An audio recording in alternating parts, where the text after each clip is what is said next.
ያኔዎቹ ተመራመሩ። ውድ ተማሪዎች መማር የሚያደክም ቢመስልም ሕይወታችን ግን ይለውጣል። መማር ዕድሜ ልክ የሚያሳድግ ጉዞ ነው። ለዓላማችሁ መሻሻል መማራችሁ የተስፋችሁ ብርሃን። ይህ የእርሶ መምህር መልእክት ነው። ታሪክ ስሩ፣ ታሪክ አኑሩ፣ የእድገት የብልጽግና ድራፍ ስሩ። የያኔዎቹ መምህሮቻችን ዋጋቸው ምን ያህል ነው? በሸገር ኤፍኤም 102.1 ዘውትር ማክሰኞ ከምሽቱ 3 ሰዓት እስከ 5 ሰዓት የሚቀርብ በያኔዎቹ መምህሮቻችን ላይ ትኩረት የሚያደርግ ዝግጅት የያኔዎቹ። ተማሩ ተማሩ ተመራመሩ፣ ዕውቀት ያላችሁ ሥራን ፍጠሩ። ታሪክ ስሩ፣ ታሪክ አኑሩ፣ የእድገት የብልጽግና ድራፍ ስሩ። ለእኔ ነው የምትሰጠው። ቆርጥሜ ነው የምትበላው። ቆርጥሜ ያልበላት ትምህርት ቤት ወስድና ያቺ በልጅነት የወደድካት ልጅ አለች፣ ቆርጭሜ እኩል ተካፍለን እና ብዙ ጊዜ እውነተኛ ፍቅር ሲሉ ያቺ ነች ነው የምለው። እውነተኛ ፍቅር ስንተኛ ክፍል? 4ኛ 5ኛ። አባባ ኪሮስ ከበሯቸውን ይዘው ነው የሚወጡት። ነጭ ለብሰው ረጅም ናቸው በጣም እና እሳቸው ከበሯቸውን ድው ሲያደርግ ሁሉም ሰው ከብ ሰርቶ አብሯቸው ይዞራል። የቲቪ በላይነሽ ቱሬ አለሞዬ ባሻ አለም ከንፈረ ባሻ እያሉ በጉራጌኛ ያቀልጡታል። ጋሽ ለገሰ የሚባሉ አሉ፣ ጡርዬ አባት አሉ። እነሱ ፈረስ ተቀምጠው ቸንዳቅቱ ኮርመኮ አናኛቱ ቸንዳቅቱ ጎፍታ ጉርባ ወርሜ ኪንዴንታ ይለዋል በኦሮምኛ። ወደ ዛቱ ድልዴ ነው የተባለ በፈረስ መስፈሪያ የለውም የነሱ። ለእኔ ብቻ ሳይሆን ሁሉም ሙያ የሚያልፈው በዛ ነው። መንግስትን እስከ ዛሬ በሚጠይቁት ጥያቄ የምስማማ ሰው ነኝ። የፈለገ ቢፈልጉ ቪኤትም ተገዝቶ ይሰጠን ቢሉ አብሬ ይገዛላቸው ምል ነኝ። ጨረቃም ላይ ውሰዱን ቢሉ ውሰዷቸው ምለው ነኝ። የትውልድ ዘመኑ 1963 ዓ.ም አርሲ በቆጂ ነው። አባቱ መምሬ መርሃ ጽድቅ ገብረ እግዚአብሔር፣ እናቱ ደግሞ ወይዘሮ አረጋወይን ገብረ መስቀል ይባላሉ። ለቤተሰቡ 5ኛ ልጅ ነው። ያደገውም የተማረውም በተወለደበት ከተማና መንደር በቆጂ ነው። ትምህርት የጀመረው በቄስ ትምህርት ቤት ነው። የመጀመሪያ መምህራኖቹ ደግሞ ወላጅ አባቱና የኔታ የማነ ብርሃን ናቸው። የቄስ ትምህርት ቤቱን እስከ መልእክተ ዮሐንስ ከተማረ በኋላ በወቅቱ በነበረው የመሰረተ ትምህርት ዘመቻ በቀኑ መርሃ ግብር ክረምት ላይ ተምሯል። በዚሁ በመሰረተ ትምህርት ዘመቻ ባስመዘገበው ከፍተኛ ውጤት ደብል እንዲመታ ተደርጓል። 1ኛ ክፍልን ሳይማር ወደ 2ኛ ክፍል ተሻገረ። የመደበኛ ትምህርቱም የሚጀምረው እዚሁ ነው። ከ2ኛ ክፍል እስከ 8ኛ ክፍል በበቆጂ 1ኛና መለስተኛ 2ኛ ደረጃ ትምህርት ቤት ነው የተማረው። የ6ኛ ክፍል የሚኒስትሪ ውጤቱ 97 ሲሆን የ8ኛ ክፍል ሚኒስትሪንም በከፍተኛ ውጤት በማለፉ ወላጆቹ እንደ ሽልማት እንዲቆጥረው አዲስ አበባ አያቱ ዘንድ ተቀምጦ ትምህርቱ እንዲማር ፈቀዱለት። 9ኛና 10ኛ ክፍልንም ምስራቅ አጠቃላይ 2ኛ ደረጃ ትምህርት ቤት ነው የተማረው። ወደ 11ኛ ክፍል ሲሻገር ግን ለማትሪክ ውጤት እንዲረዳው ዘንድ ወደ ተወለደባትና ወዳደገባት መንደርና ከተማ በቆጂ አመራ። በቆጂ 2ኛ ደረጃ ትምህርት ቤት 11ኛና 12ኛ ክፍልን ተምሯል። ከልጅነቱ ጀምሮ መሆን የሚፈልገው ጋዜጠኝነት ነበርና ከታዳጊ ዕድሜ ጀምሮ ወላጅ አባቱ ያመጧቸው የነበሩ የአዲስ ዘመን የፖሊስና ህብረተሰብ እንዲሁም የሰርቶ አደር ጋዜጦችን ጮክ ብሎ የሚያነብ ነበረ። በዚህም አላበቃ። የፖስታ ሳጥን ቁጥር 1020 ብሎ ለኢትዮጵያ ሬዲዮ ለከልጆች ዓለም ለተሰኘው የልጆች ፕሮግራም ግጥሞችን፣ መጣጥፎችን ይጽፍና ይልክ ነበረ። ከልጆች ዓለም በተሰኘው ፕሮግራም የተጀመረው ተሳትፎ በቅዳሜ የወጣቶች የመዝናኛና እንዲሁም የውርጥ ጠዋት ፕሮግራሞች ላይም ተወለደባት ከተማና ስሙን በተሳትፎ ያስጠራ ጀመረ። አለፍ ሲልም በወቅቱ ዝነኛ የነበረው ቅዳሜና እሁድ ብቻ ፕሮግራሞች የነበሩት የትምህርት መገናኛ ዘዴዎች ድርጅት ወይም በለገዳዲ የሬዲዮ ማሰራጫ በኩል በሚቀርቡ ዝግጅቶች ቅዳሜን ከኛ ጋርና እሁድን ለአንድ አፍታ በተሰኙ ሳምንታዊ ዝግጅቶች እሱ ካለበት ከተማ ሆኖ የላቀ ተሳትፎ ነበረው። በፖሊስና ህብረተሰብ እንዲሁም ከአስመራ በሚተላለፈው የኢትዮጵያ ሬዲዮ ዝግጅቶች ላይም ይሳተፍ ነበረ። ህልሙን መኖር የሚፈልገው ይብላቴን ገና በታዳጊና በወጣትነት ዕድሜው የጋዜጠኝነትን መሰረታዊ ዕውቀትና ክህሎት ለማግኘት ያገኛቸውን አጋጣሚዎች ሁሉ ተጠቅሞበታል። ለመጠቀምም ተግቷል። እንዲያውም በውበት የአማተር ጋዜጠኞች ማህበር ላይም ከተራ አባልነት እስከ አመራርነትም አገልግሏል። የጋዜጠኝነት ትምህርት በዩኒቨርሲቲ ደረጃ ገና መሰጠት ሲጀምርም በአዲስ አበባ ዩኒቨርሲቲ በጋዜጠኝነት የትምህርት ዘርፍ በመደበኛነት ስልጠና መስጠት ሲጀመር ከመጀመሪያዎቹ የዩኒቨርሲቲው ተመራቂዎች መካከልም ይገኝበታል። 3 እውነተኛ ታሪክ ያላቸው መጽሐፍትንም ለአንባቢያን አብቅቷል። አሁን በገቢዎች ሚኒስቴር የኮሚኒኬሽን መምሪያ ውስጥ ቡድን መሪ ሆኖ እየሰራ ይገኛል። ደራሲ፣ ጋዜጠኛ፣ የኮሚኒኬሽን ባለሙያው እስክንድር መርዓ ጽድቅ። ሰላም ጤና ይስጥልኝ። እንደምን ሰንብታችኋል? የተወደዳችሁና የተከበራችሁ አድማጮቻችን ያኔ ያስተማሩን መምህራኖቻችንን የምናመሰግንበት አብረውን የተማሩ የትምህርት ቤትና የክፍል ጓደኞቻችንን እንዲሁም የተማርንባቸውን ትምህርት ቤቶች የምናስታውስበት የያኔዎቹ ፕሮግራማችን የዛሬው እነሆ ተጀምሯል። እስከ ፕሮግራማችን ፍጻሜ አብራችሁን ትቆዩ በአክብሮት ጋብዛለሁ። የፕሮግራሙ አዘጋጅና አቅራቢ ግርማ ፍስሐ ነኝ። አገር ቤትም ባህር ማዶ መሆናችሁ ይህን ፕሮግራም ለምታዳምጡ ሁሉ በያላችሁበት ሻሎም። ጋዜጠኛ እስክንድር መርዓ ጽድቅ እንኳን ወደ ያኔዎቹ ፕሮግራማችን መጣ። እንኳን ደህና ቆያችሁን። ቆይታችንን የተወለድክ የታደክ በሚሉ ጥያቄዎች ብጀምረስ? የተወለድኩበትን ለመግለጽ ያው ዓለም ካርታ ላይ የታወቅንበትን የአትሌቶች ታሪክ ነው የምናነሳው። ከሀጂ ቡልቡላ እስከ ቅርቡ የኦሎምፒክ ተሳታፊ ወድቆ እስከ ተጎዳው ድረስ ካለው እነ ጥሩነሽ፣ እነ ቀነኒሳ፣ እነ ደራርቱ፣ እነ ፋጡማ፣ እነ ልፈነሽ አለሙ እያልክ የምትዘረዝርበት ከተማ ላይ በቆጂ ላይ ነው። መልካም ታሪካዊ ከተማ።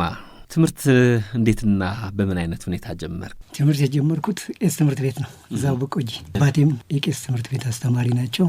በሳቸውና በየማነ ብርሃን የሚባሉ ነው ፊደል የቆጠር ነው። በስንት ዓመት ነው በቆጂ የኔታ ጋር የተማርከው?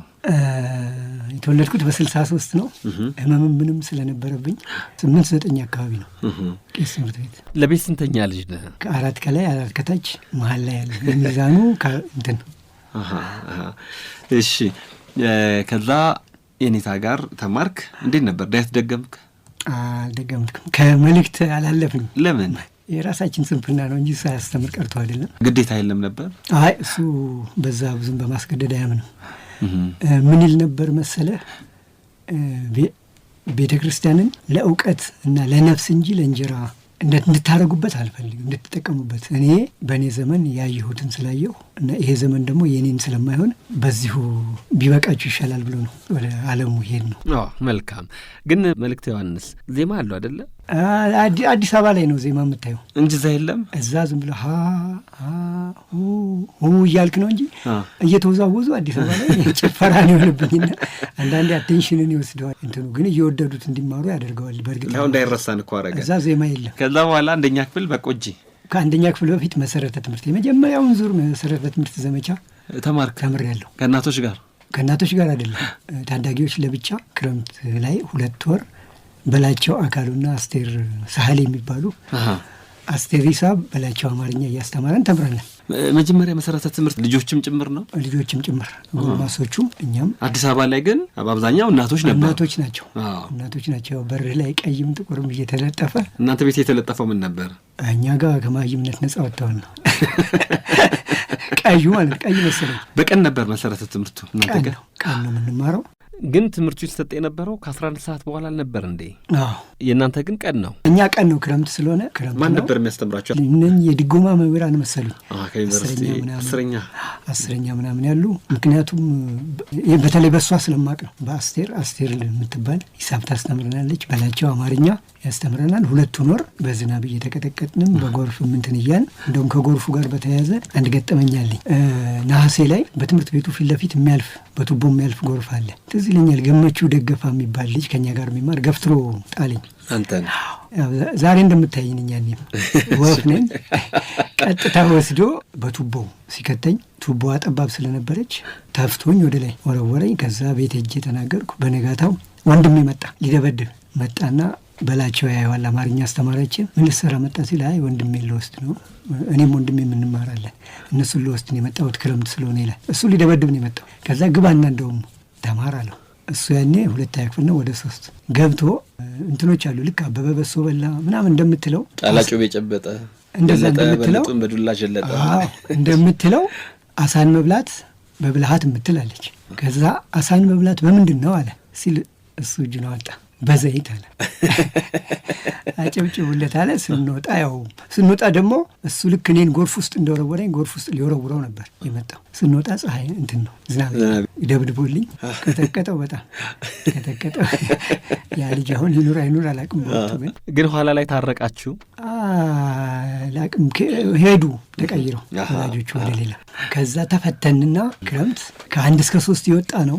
ደብል የሚባል አለ አይደል? መሰረተ ትምህርት ላይም ደብል ነበር። ከ0 ወደ 2 አንደኛ ክፍል አልተማርኩም። ወደ 2ኛ ክፍል ያኔ እስከ 10ኛ ክፍል ነበር ከተማው ላይ የነበረው ትምህርት ቤት። ግራና ቀኝ ተሰልፈው እኔ አንደኛ ወጥቼ በጭብጨባ ደብተር ሙሉ ደብተር ተሸልሜ ወደ 2ኛ ክፍል እንድናልፍ ተደርገን። ስንት ተማሪ? 3 ግራና ቀኝ። አሁን ኳስ ተጫዋቾች ዋንጫ ካሸነፉ በኋላ እንደሚያጀቧቸው እንደዛ ያውም በሙሉ የትምህርት ቤቱ ተማሪ ነው። መስከረም ላይ ልክ ሲከፈት ተሰልፈው በጭብጨባ በፉጨት ወደ 2ኛ ክፍል የገባሁት። በቆጅ የሚጀምረው ከ2ኛ ክፍል ነው ማለት ነው። የፀሐዬ ማንበብና መጻፍ የመሰረተ ትምህርት ዘመቻ ማነሳሻ ነበረች። እሷ ዜማ ያንን ታስታውሰኛለች። መሰረተ ትምህርት 2 ወር ተማርን። ከዛ ነው 1ኛ ክፍል አልተማርኩም።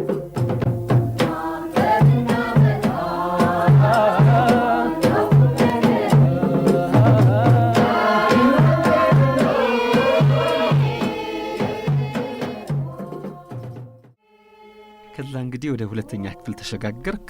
የት? በቆጂ አንደኛና መለስተኛ 2ኛ ደረጃ ትምህርት ቤት የሚባለው ውስጥ ገባን። በቆጂ እስከ ስንት? እስከ 10 ነበር በወቅቱ። እዛው አንድ ግቢ ውስጥ ሌላ ትምህርት ቤት አልነበረም። ሃይስኩልም አልነበረም። በኋላ ነው ከ1 ዓመት በኋላ ሃይስኩል የተከፈተው። አዲስ ትምህርት ቤት ነው። እንደገባ እነማን ነበሩ የክፍል ጓደኞች? እስቲ አስታውሳቸው። 2ኛ ክፍል አብርሃም ሰይፉ የሚባል በዛው በልጅነቱ ሞተ እንጂ ትዝ የሚለኝ አብርሃም ሰይፉ አለ። አበበ ለማ አሁን አሜሪካን ያለ፣ አበበ ሽብሩ፣ አበበ ገብረ ዮሐንስ፣ ማአት ልጆች አሉ። ዘመኑ ስለራቀ 73 ነው እንግዲህ ታይ። ከትምህርት አይነቶች ምን ደስ ይል ነበር? አማርኛ በጣም ነው የምወደው። አማርኛና ስፖርት፣ ስዕል እሱን ወድ ነበር። የአማርኛ አስተማሪያችሁ ማን ነበሩ? ሀብታሙ መርጊያ የሚባል ነበር። ትዝ ይለኛል። ራይቱ ነው በተለይ ትዝ የምትለኝ። ነን አጋድመህ ራይት አሁን ብዙ ጊዜ እንደ ገነች አይደል ተጋድማ፣ የእሱ ነነች። በዛ ሀብታሙ መርጊያን አረሳውም። አማርኛ መምህራችን። ስንተኛ ክፍል ነበር ያስተማሩ? 2ኛ ክፍል። የ2ኛ ክፍል ውጤት እንዴት ነበረ? ከ2ኛ ያው 3ኛ ነው። ብዙ ጊዜ ያው እስከ መጨረሻው ከ10 በላይ አልፌ አላውቅም። እስከ 10ኛ ያኔም 8ኛ ነው ምናምን የወጣሁት።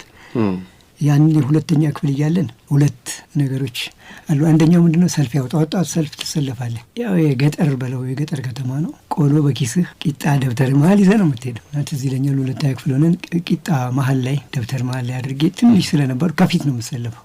ተንከባላ በተማሪ ፊት ስትሄድ ቂጣ እንደ ኳስ እንደ ጎማ ተንከባላ ስትሄድ አንዷን ስቶ ያመጣበትን ቆርሶ ሰጥቶኝ እንትን ያልኩበት ትዝ ይለኛል። እዛው ክፍል እያለን ጁፒተር ትገለበጣለች ተብሎ ይወራ ነበር ያኔ። ጁፒተር ትልቋ ፕላኔት። በዛብህ የሚባል አስተማሪ ትዝ ይለኛል። ከመንግስት ገበሬው በሬውን እያረደ ሁሉ ጋብዟል ይባላል። በወቅቱ ተስፋ ቆርጦ ልሞት ምን ያቆየኛል ብሎ እና በየመስሪያ ቤቱ በየትምህርት ቤቱ ሁሉ ንገሩ ተብሏል። ሐሰት ነው ተብሎ ስለዚህ ትሰማላችሁ ሲል አዎ እንላለን። ጁፒተር አትገለበጥም ብሎ ሲለን ትዝ ይለኛል። በዛ ጨዋችሁ ይሄ መብራት ጠፍቶ እንደሚመጣው ጨዋችሁ መብራት ልክ ነህ። ሊበራ አንድ የጣጣፍቶ እያልክ እየጮክ። የአማርኛ ትምህርት ታች ክፍል ብቻ ነው ወይስ ከዛም በኋላ ባሉ ክፍሎች ላይ ፍላጎት መውደድ ቀጠለ? ሌሎች ክፍሎች ላይ እንዳለ እያደግክ ስትሄድ ከቃላት ጀምሮ ያለው አሁን ደግሞ እስከደረስኩበት ላለው እንትን ያለኝ የግራመር የሰዋስው እዛ ላይ በጣም ሲሪየስ ነበርኩ። ስርዓተ ነጥቦች ሲያስተምሩ በደንብ ነበር የምከታተለው። ፊደላት አጣጣላቸውን በደንብ እከታተል ነበር። ወደ ንባብ እንድትሄድ የሚያደርጉ ናቸው። በነገር ላይ እኔ ዩኒቨርሲቲ እንኳን አላየሁም። በዛ ዘመን 1ኛና 2ኛ ደረጃ ላይ ያሉ መምህራን ወደ ንባብ እንድትሄድ ይጋብዙሃል። እያመጡ ያነቡልሃል። መምህራን መጥተው ነው የሚያነቡልን። በተለይ ሾርት ስቶሪዎች፣ አጭር ልቦለዶች ያነቡልናል እየመጡና ወደ ንባብ እንድገፋ ስለሚያደርጉኝ ነው። በተለይ አማርኛ እንድወድ ያደርገኝ የነበረው ከማርክ ማሰብ በተጨማሪ እንድታስብ ነው የሚያደርጉ። ስለሚያነቡ እንድታነብ ነው የሚያደርጉ። ለዛ ነው አማርኛ እንድወድ በይበልጥ የገፋፉ። የሳይንስ ትምህርቶች ታች ክፍል ላይ ባህላዊ መለኪያ፣ ዘመናዊ መለኪያ፣ ተሳቢና ተራማጅ እንስሳ፣ አጥቢ እንስሳ እያለ ይቀጥላል። እንኳን እነሱን ታስታውሳለህ? አሁን በተግባር ነው። እንዴት? አሁን የሚሳቡ ካለ እንሽላሊትን ያመጡልናል። አምጡ በለ ተማሪ ይታዘዛል። በማዕከል ይቀመጣል ነው በማዕከል ይቀመጣል። እንትኑ የደረቁትን የሚያሳዩሃል፣ በስዕል የሚያሳዩሃል። በተግባር የሚያሳዩዋል። ሌላው ቀርቶ አረቄ አወጣጥ በተግባር ነበር።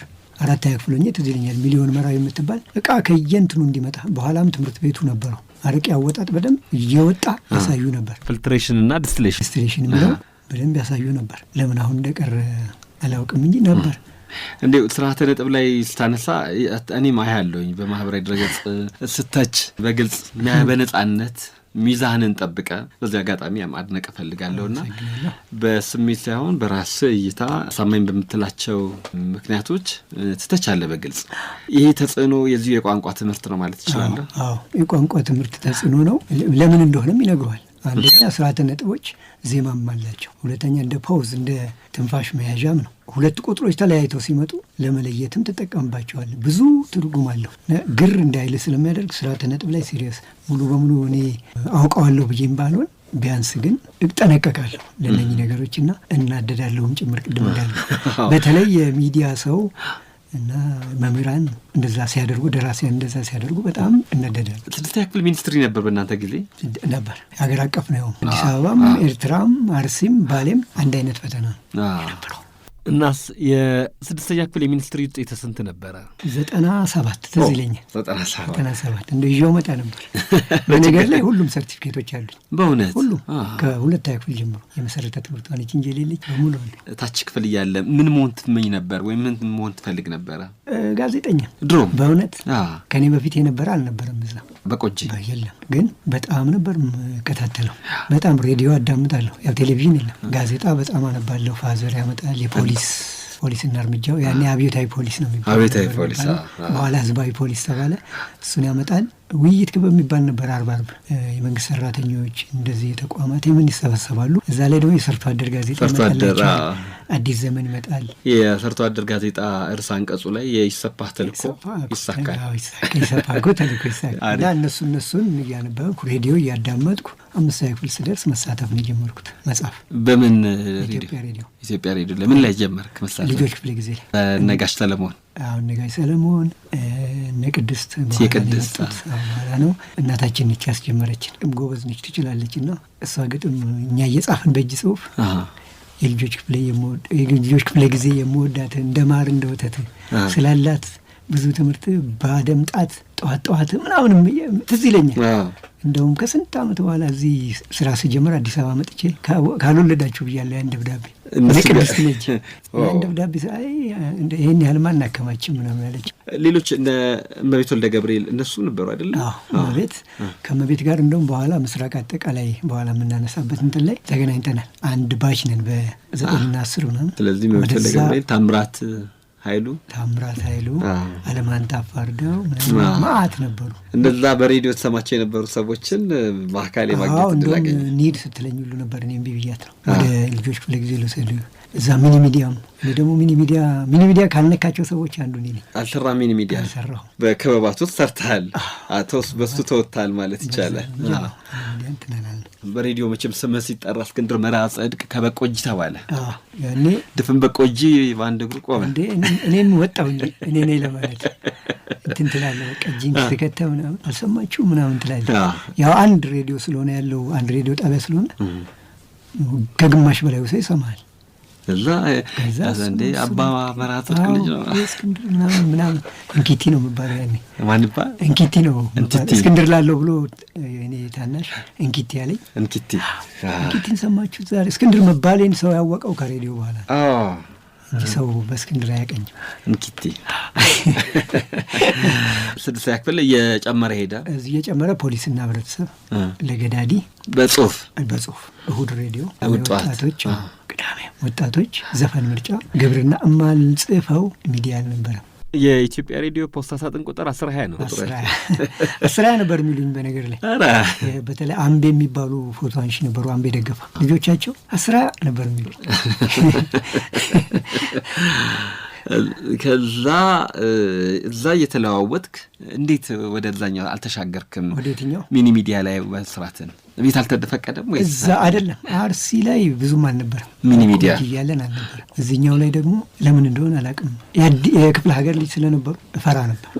የአዲስ አበባ ልጆች እኛ በጣም ነው እንትን የምንለው እፈራቸው ነበርና አይ እየጻፍኩ ብሰጥሽ ይሻላል ነው ያልኳት። እመቤት ሚኒ ሚዲያ ላይ እንጂ የሌላ የጫና የምናምን ጉዳይ አይደለም። በዚሁ ቀጠለ ወይስ በአካል ሄዶ ሬዲዮ የማቅረብ ደረጃ ላይ ደረስክ?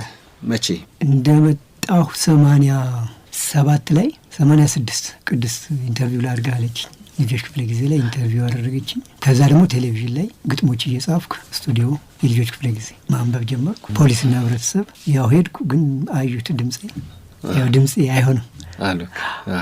አይሆንም ያው ይታወቃል፣ እኔም አውቀዋለሁ እንጂ እንደ በፊቱ 10 የለም። ቀጥታ እየሄድኩ ማድረስ የምታደንቃቸውን ጋዜጠኞች እጃቸውን እየጨበጥክ እጄን ያሁን ሌሎች እንደሚሉት አንተም እነማንን ታደንቅ ነበር? እኔ እነ ጋሽ ታደሰ፣ እነ ታደሰ ሙሉነህ፣ ንጉሴ አክሊሉ እና አዲሱ አበበ የእሑድ ፕሮግራም እንዳለ ሁሉንም አገኛቸው። ጋሽ ሰለሞን በኋላ ላይ አብሬ ሁሉ እስከ መማር ደረስኩኝ። ከማጋር ከነ ብርሃኑ ገብረ ማርያም ከነ የመጀመሪያዎቹ ነን እኛ ጆርናሊዝም ስኩል ላይ ድሮ እኛ በዝና የምንሰማቸው እነ ጋሻው ተፈራ ፕሬስም ስንጽፍ የነበሩ በርቀት የምናውቃቸው በሙሉ አብረን መማር ጀመር። ይሄኛ የሆነው ስንተኛ ክፍል ስትደርስ ነው በአካል መምጣት? 9ኛ 10ኛ ምስራቅ አጠቃላይ። ከዛ ደግሞ ከጨረስኩ በኋላ በቆጂ ላይ እንቆይና በቆጂ ያለክ እስከ 8 ባሉት ጊዜያቶች የማትረሳቸው ገጠመኞችን እናስቀድመ ጀመረ።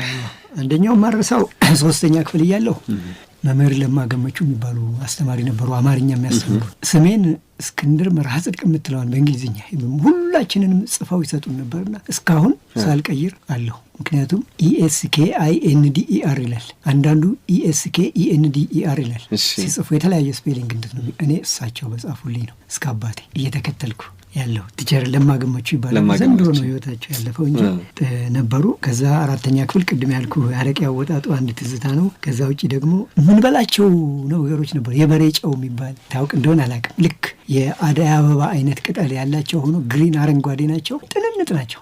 ጨው ነው የሚሉት።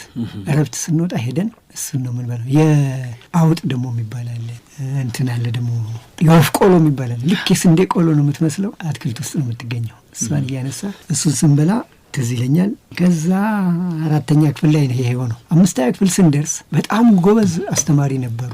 መምህር አበበ በቀለ የሚባሉ እንግሊዝኛ መምህር ናቸው። የሚታወቀው በኩርኩም ነው። ሲኮረኩም በኖርማል አይደለም፣ አሹሎት ነው ኩርኩም እንዲህ ማለት ነው። አዎ ልጁን አይምርም። እነ መምህር ለማም እንደዛው ናቸው፣ ልጆቻቸው ላይ ይብሳሉ። የመምህር አበበ ደግሞ ይለያል፣ አሹሎ መምታት ነው። እኔ የቀመስኩት ምንድን ነው፣ አይጎረጉድም፣ ከላይ ሳይኖር ይቀራል።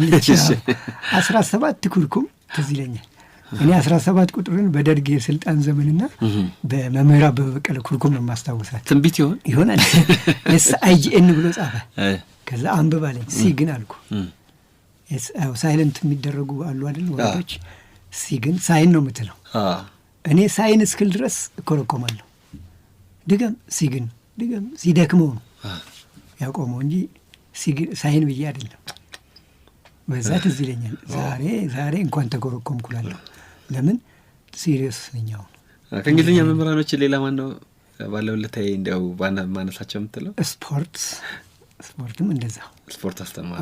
ስፖርት አስተማሪዎች ስንታየው ማለት ከደራርቱ ጀምሮ ብዙ አትሌቶች ባጠገቡ በሱ ስር ያለፉ።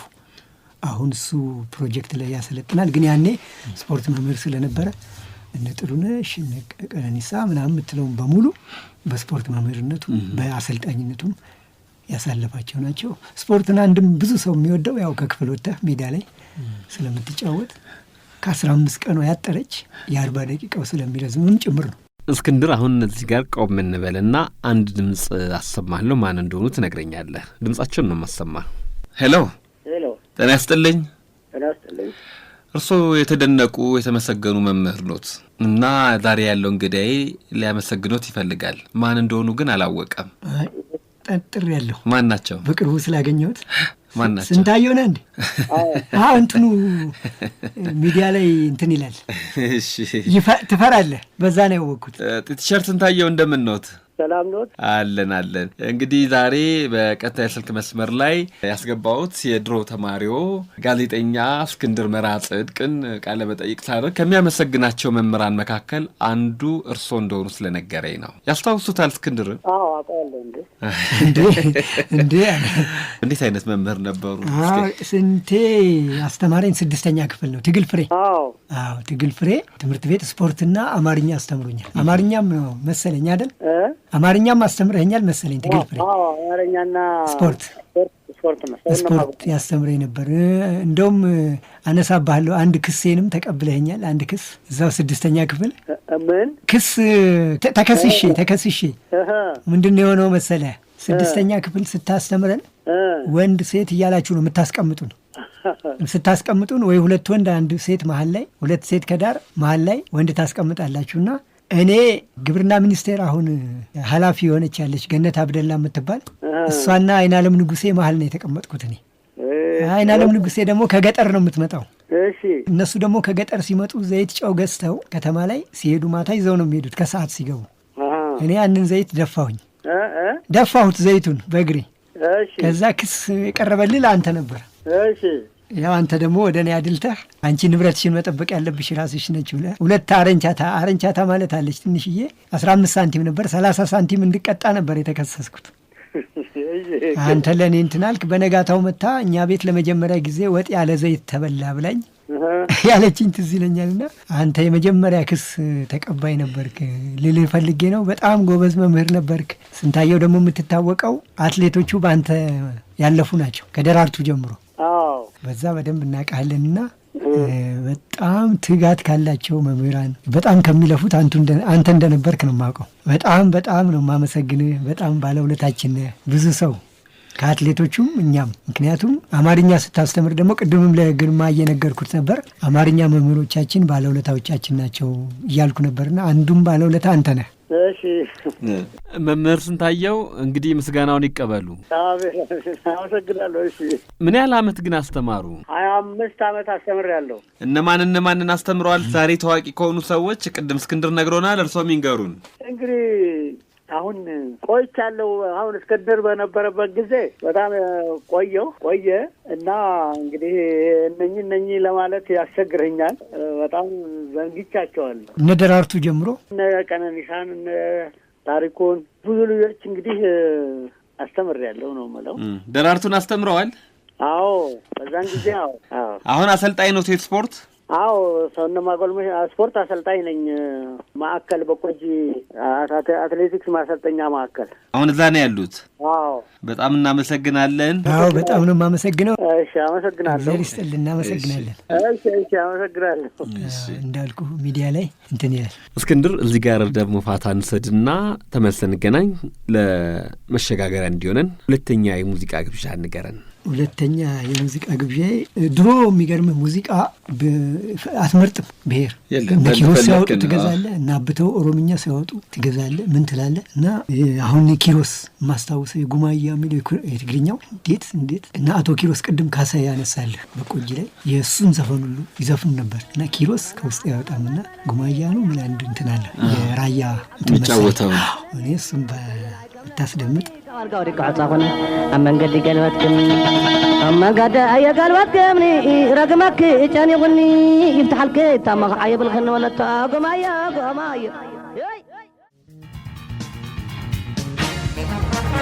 እስክንድር ከኪሮስ ዘፈን በኋላ መልሰን ተገናኘን። እስኪ እንዲያው በመማር ማስተማር ውስጥ ካስተማሪ መምህራኖች ዋጋ አላቸው ወይም ዋጋ አለው የምትላቸው የምትለው መምህር አለ? ካስተማሩ መምህር ታደሰ ደስታ በጣም ምን አስተማሪ ነበሩ? አማርኛ እንግሊዝኛም አስተምረዋል መምህር ታደሰ። እንደውም እናንተው ሬዲዮ ላይ በኃይሉ ገብረመድህን ከማዛ እንግሊዝኛ ቋንቋ አስተምረውኛል ያላቸው መምህር። አዎ በጣም ቄንጠኛ እንግሊዝኛ እጅ ጽሑፍ አጻጻፍ ያለው መምህር ታደሰ ነው ሲል ሰምቻለሁ። ትክክል ነው። ቄንጠኛ ነው አጻጻፋቸው። በጣም እንግሊዝኛ ነው እነ በኃይሉን ያስተማረው፣ እኛን አማርኛ ነው ያስተማረን። በጣም የንባብ ባህል ከአብዛኞቹ መምህራን የሱ አመስገናቸው ታውቃለህ እንዴ? እኔ በቅርብ በእውነት ዘንድሮ ከጥር አካባቢ ሁሉ አብረን አንድ ኢንተርቪው አድርጌዋለሁ። ወደፊትም አለን ከጋሽ ታደሰ ጋራ በጣም እንገናኛለን።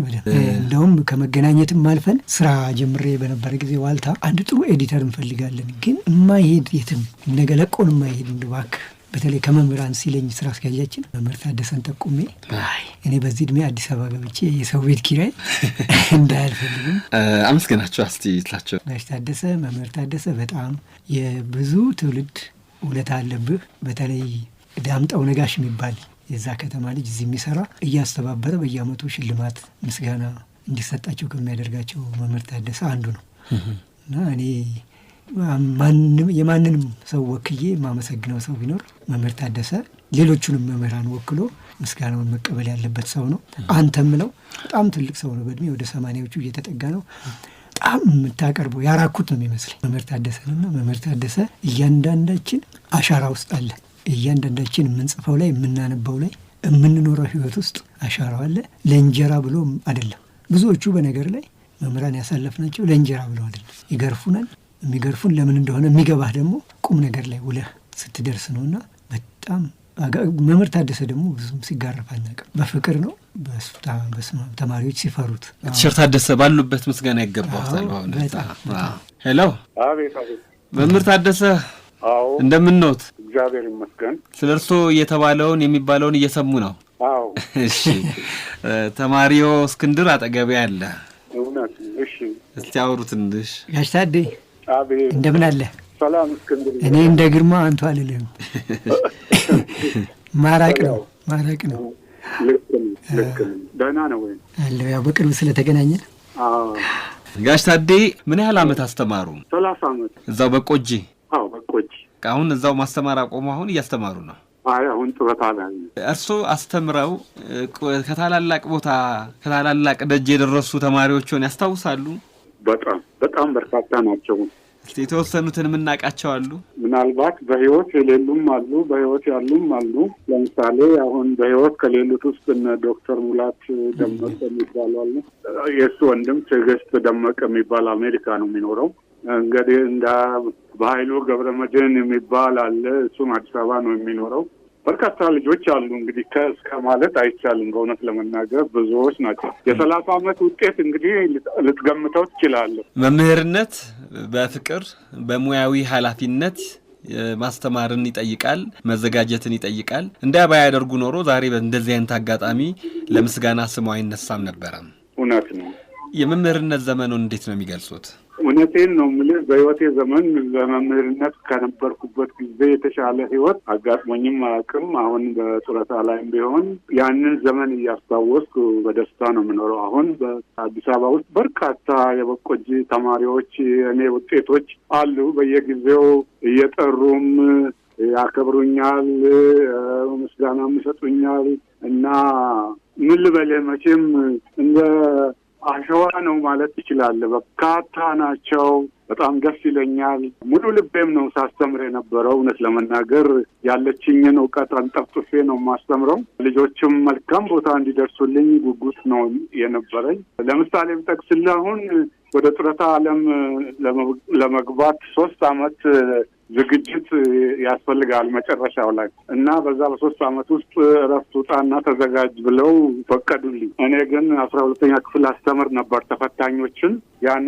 ያንን 3 ወር ልጆቼን ሳላስፈትን በፍጹም አላርፍም ብዬ ያችን 3 ወር በሚገባ ልጆቼን አስተምሬ ለውጤት አብቅቼ አስፈትኜ ነው ወደ ጡረታ ዓለም የመጣሁት። ከዛም ወዲህ እንግዲህ ማለት በሪፍት ቫሊ ዩኒቨርሲቲ ውስጥ በቀጥሬም በኃላፊነት ሰርቻለሁኝ እና ይገርምሃል ለትምህርት ዓለም ለትምህርት ያለኝ ጉጉትና ፍላጎት ከፍተኛ ነው። ይሄም በመሆኑ ረካለሁ እንጂ አንድ ቀንም በመምህር በመሆኔ ያዘንኩበትም የተከፋሁበት ጊዜም አልነበረም እና የሚገርም ነገር በተለያየ አካባቢ በኢትዮጵያ ውስጥ ብዙ ቦታም ባልሄድ በሄድኩበት ቦታ የኔን ውጤቶች ያገኛለሁ። መንገድ ላይ አግኝተውኝ አባታችን መጣ ብለው ከኔ ጋራ የማይጨነቁ የማይጠበቡ ውጤቶቼ አልነበሩም ማለት ይቻላል። ስለዚህ እኔ ከማንኛውም ሙያ የበለጠ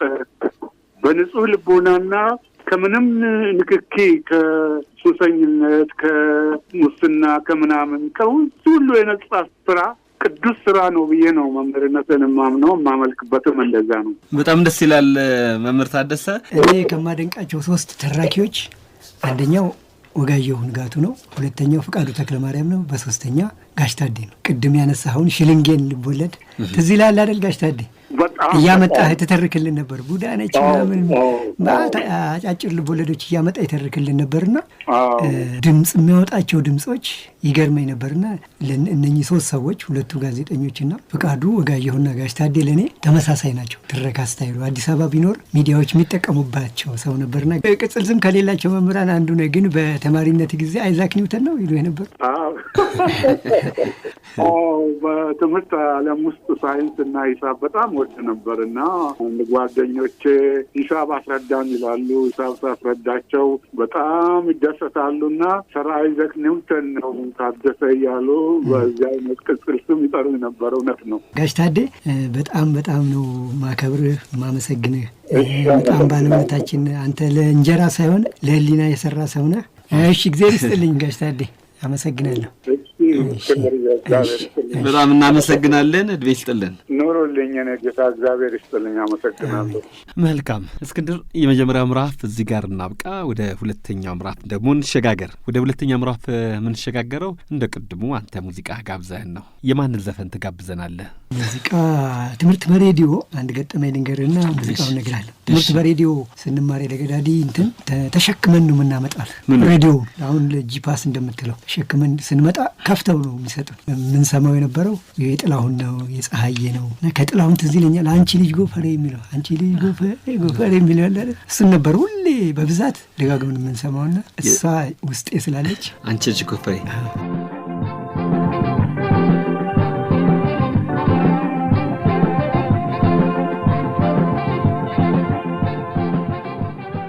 የተወደዳችሁና የተከበራችሁ አድማጮቻችን የምታዳምጡት ሸገርን ነው። የያኔዎቹ ፕሮግራማችን ነው። የዛሬው የያኔዎቹ መምህራኖቹን አመስጋኝ ደራሲ፣ ጋዜጠኛ፣ የኮሚኒኬሽን ባለሙያው እስክንድር መርዓ ጽድቅ ነው። ከእስክንድር ጋር ያለን ቆይታ ይቀጥላል። ምዕራፍ 1 ግን እዚህ ጋር ያበቃል። አሁንም አብራችሁ እንድትቆዩ በአክብሮት ጋብዛለሁ። ጥላሁን ገሰሰ አንቺ ልጅ ጎፈሬ ጎፈሬ ይቀጥላል።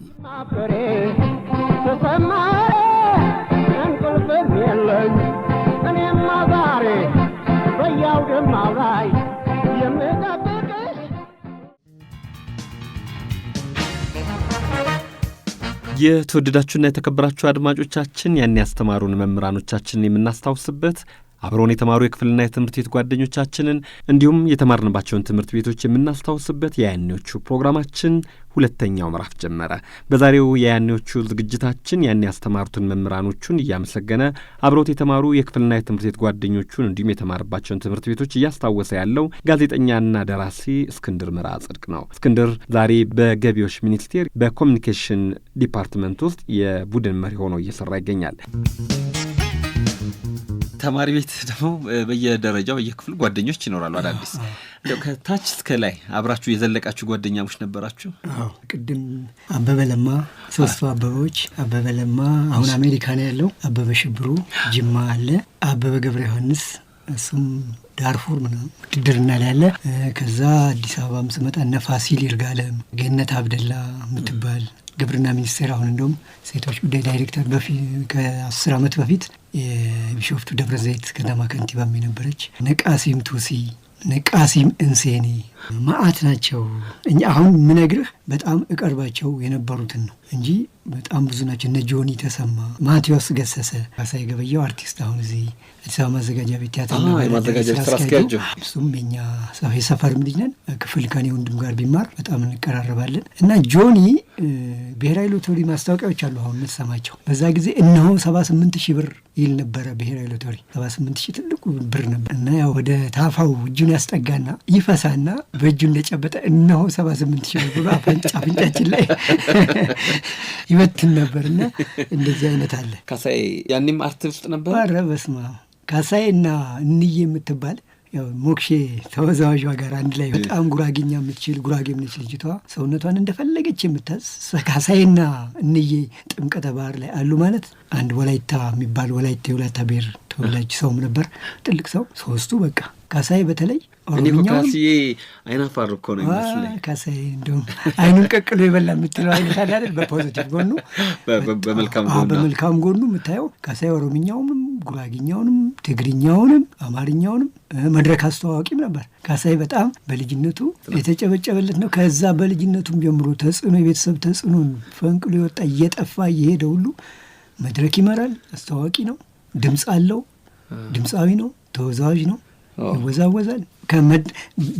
በዚህ በመደበኛ በፎርማል መድረክ ብቻ ሳይሆን ቅድም ባልኩ ጥምቀት፣ ሰርግ፣ ትምህርት ቤት፣ የወላጆች በዓል ካሳይና እንዬ እነሱ ያሉበት እንትን እና የሚፈልገውን ሰው በነገር ላይ በቆጂ ላይ የሚፈልጉትን ሆነው ተገኙ ከምትላቸው አንዱ እኔና ካሳይ ነን። ካሳይ የሚፈልገውን የሚመኘውን ያገኘ ነው። እንደዚህ አይነት ልጆች ያው ዝም ብለን አትሌት ብቻ ብለን አናውቀው። ያኔ እንግዲህ ትምህርት ቤት ላይ የሙዚቃና የስፖርት ፔሬድ በጉጉት ነው የሚጠበቀው። በተለይ ሙዚቃ አዎ ትጨፍራለህ። የወቅቱ የነበሩ ሙዚቃዎች በሙሉ አይቀርም።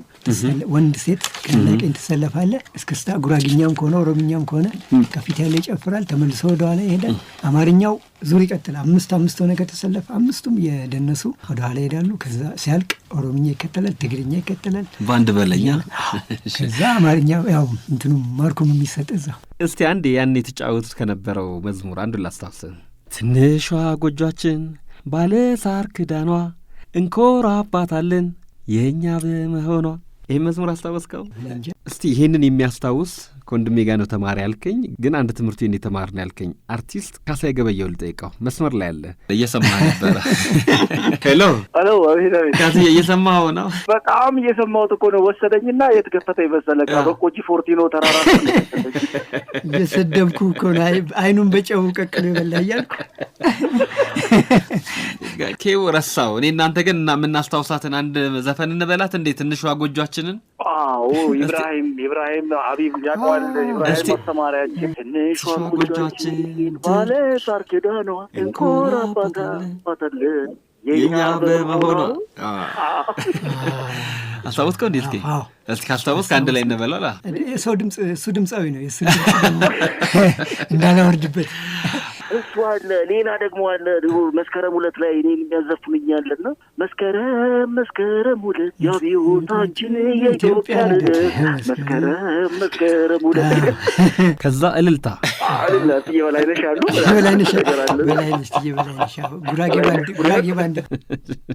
ጉራጌ ባንድ ካስዬ እስኬ እኔና ካስዬ መሆን የምንፈልገውን ሆነናል አለ። የሚገርም ነው። ቀደም እንደውም ምናልባት ካሳይ የሚሆነውን ነው የሆነው ሲለኝ የሚሆነውን ከሆኑት ውስጥ ደግሞ አንዱ ራሱ እስክንድር ነው። የሚገርም ምናልባት በጣም ታስታውሲ ከሆነ የልጆች ፕሮግራም አለ ድሮ በኢትዮጵያ ሬዲዮ።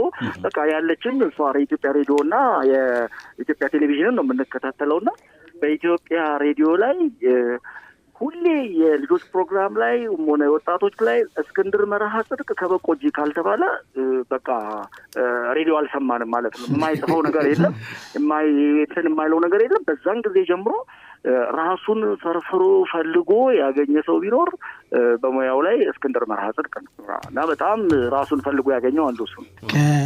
ከወያኔ ሬዲዮ በስተቀር እኮ አልጽፈው የለም። ያኔ ኤርትራ ሬዲዮ ላይ ሁሉ ጽፍ ነበር። ኤርትራ ላይ ምን ብለህ ጽፍ ነበር? ኤርትራ ሬዲዮ አለ እንትና ነበሩ ያኔ እዛ ነገ ማነው አስናቀሽ ደምሴ ጎይቶም ቢሆን እኮ አስመራ ሬዲዮ ላይ ይሰራ ነበር። አስናቀሽ ደምሴ ነበሩ። አስናቀሽ ደምሴ ያለች እንትና ማነው አሁን አዲስ አበባ ቴሌቪዥን ላይ ያለ አሁን አማራ ቴሌቪዥን ላይ ነበረ። በኋላ ትዝ ካለኝ እነሱ ለነሱ ሁሉ ጽፍ ነበር እና ካሳይ ያንን ስለሚያውቅ ነው የሆነውን ሆነ አለ።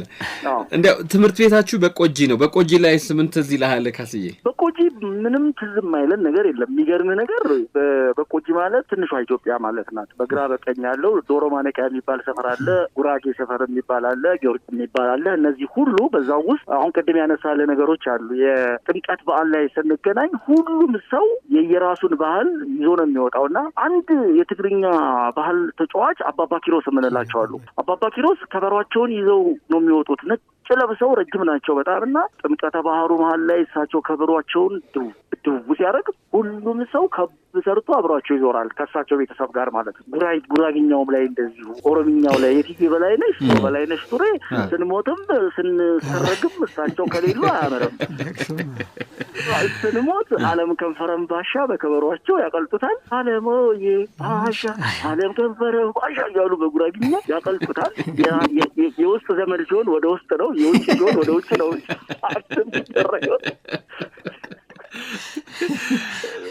አለ። ከዛ በኋላ ደግሞ የኦሮምኛው ላይ ሲነሳ ጋሽ ለገሰ የሚባሉ አሉ። ጠቅላላ የጡርዬ አባት አሉ። እነሱ ፈረስ ተቀምጠው አገር ትልቅ ሰው ሲሞት ቸንዳቅቱ ይባላል እና አኮርማኮ አናኛቱ ቸንዳቅቱ ጎፍታ ጉርባ ወርሜት እንደምታ ይለዋል በኦሮምኛ። ወደ ዲዛችሁ ትልቅ ነው ይባላል። እየተከበበ ነው። የኢትዮጵያ መዝሙር ፈተና ነበር አይደለ? ኢትዮጵያ መፈተኛችን እኮ ነው። ሙሉ ግጥሙን ካላልክ፣ ሙሉ ነገሩን ካላልክ በፈተና ትወድቃለህ። የሙዚቃ ትምህርት የሚባል አለና አንዳንድ ጊዜ ያን ግጥም ማወቅ አሁን ስታስበው አገርህን የተረዳህበትን መንገድ ልክ እንድታውቅበት ነው የሚሆነውና በደንብ ጠንቅቀን ኢትዮጵያ ሕዝብ መዝሙር እንላለን። ከዛ በኋላ ተነሳ ተራመድ ክንድህን አበርታ ይነው ምኞቴ ከራሴ በፊት ለኢትዮጵያ እናቴ። አንተ በዜማ ትፈልጠናለህ፣ እኛ ዝም ብለን እንነደዋለን። አንተ ዜማ ቦታውን ጠብቀህ ነው። ኢትዮጵያ ሬዲዮም እኮ መግቢያ ያደርገው ነበር በኢንስትሩመንት ከራሴ በፊት ለኢትዮጵያ እናቴ ረዥሙን ጉዞ ስንቱን አውቄ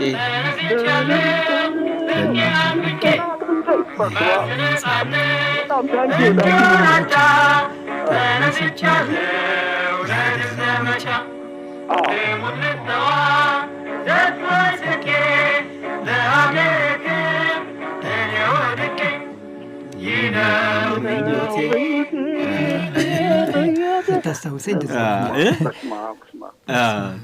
የሚገርም ነው። ይሄ እንግዲህ ሲዘመር የሀገር ስሜት የህዝብ አብረህ የመኖሩን ነገር ሁሉ የምታይበት ነው እና በእነዚህ ሁሉ ትፈተናለህ።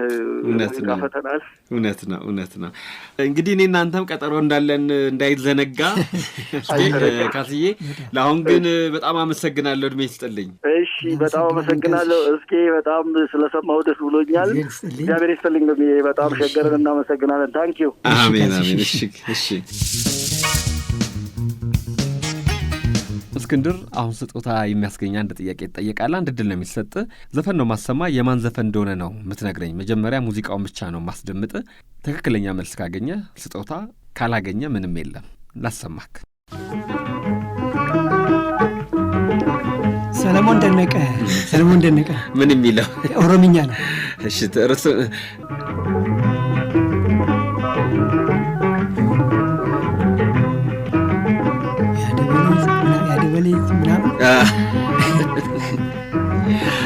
በትክክል መልሰዋል። እስቲ ፋታ እንድንወስድ ሙዚቃውን ሙሉ እናዳምጠው።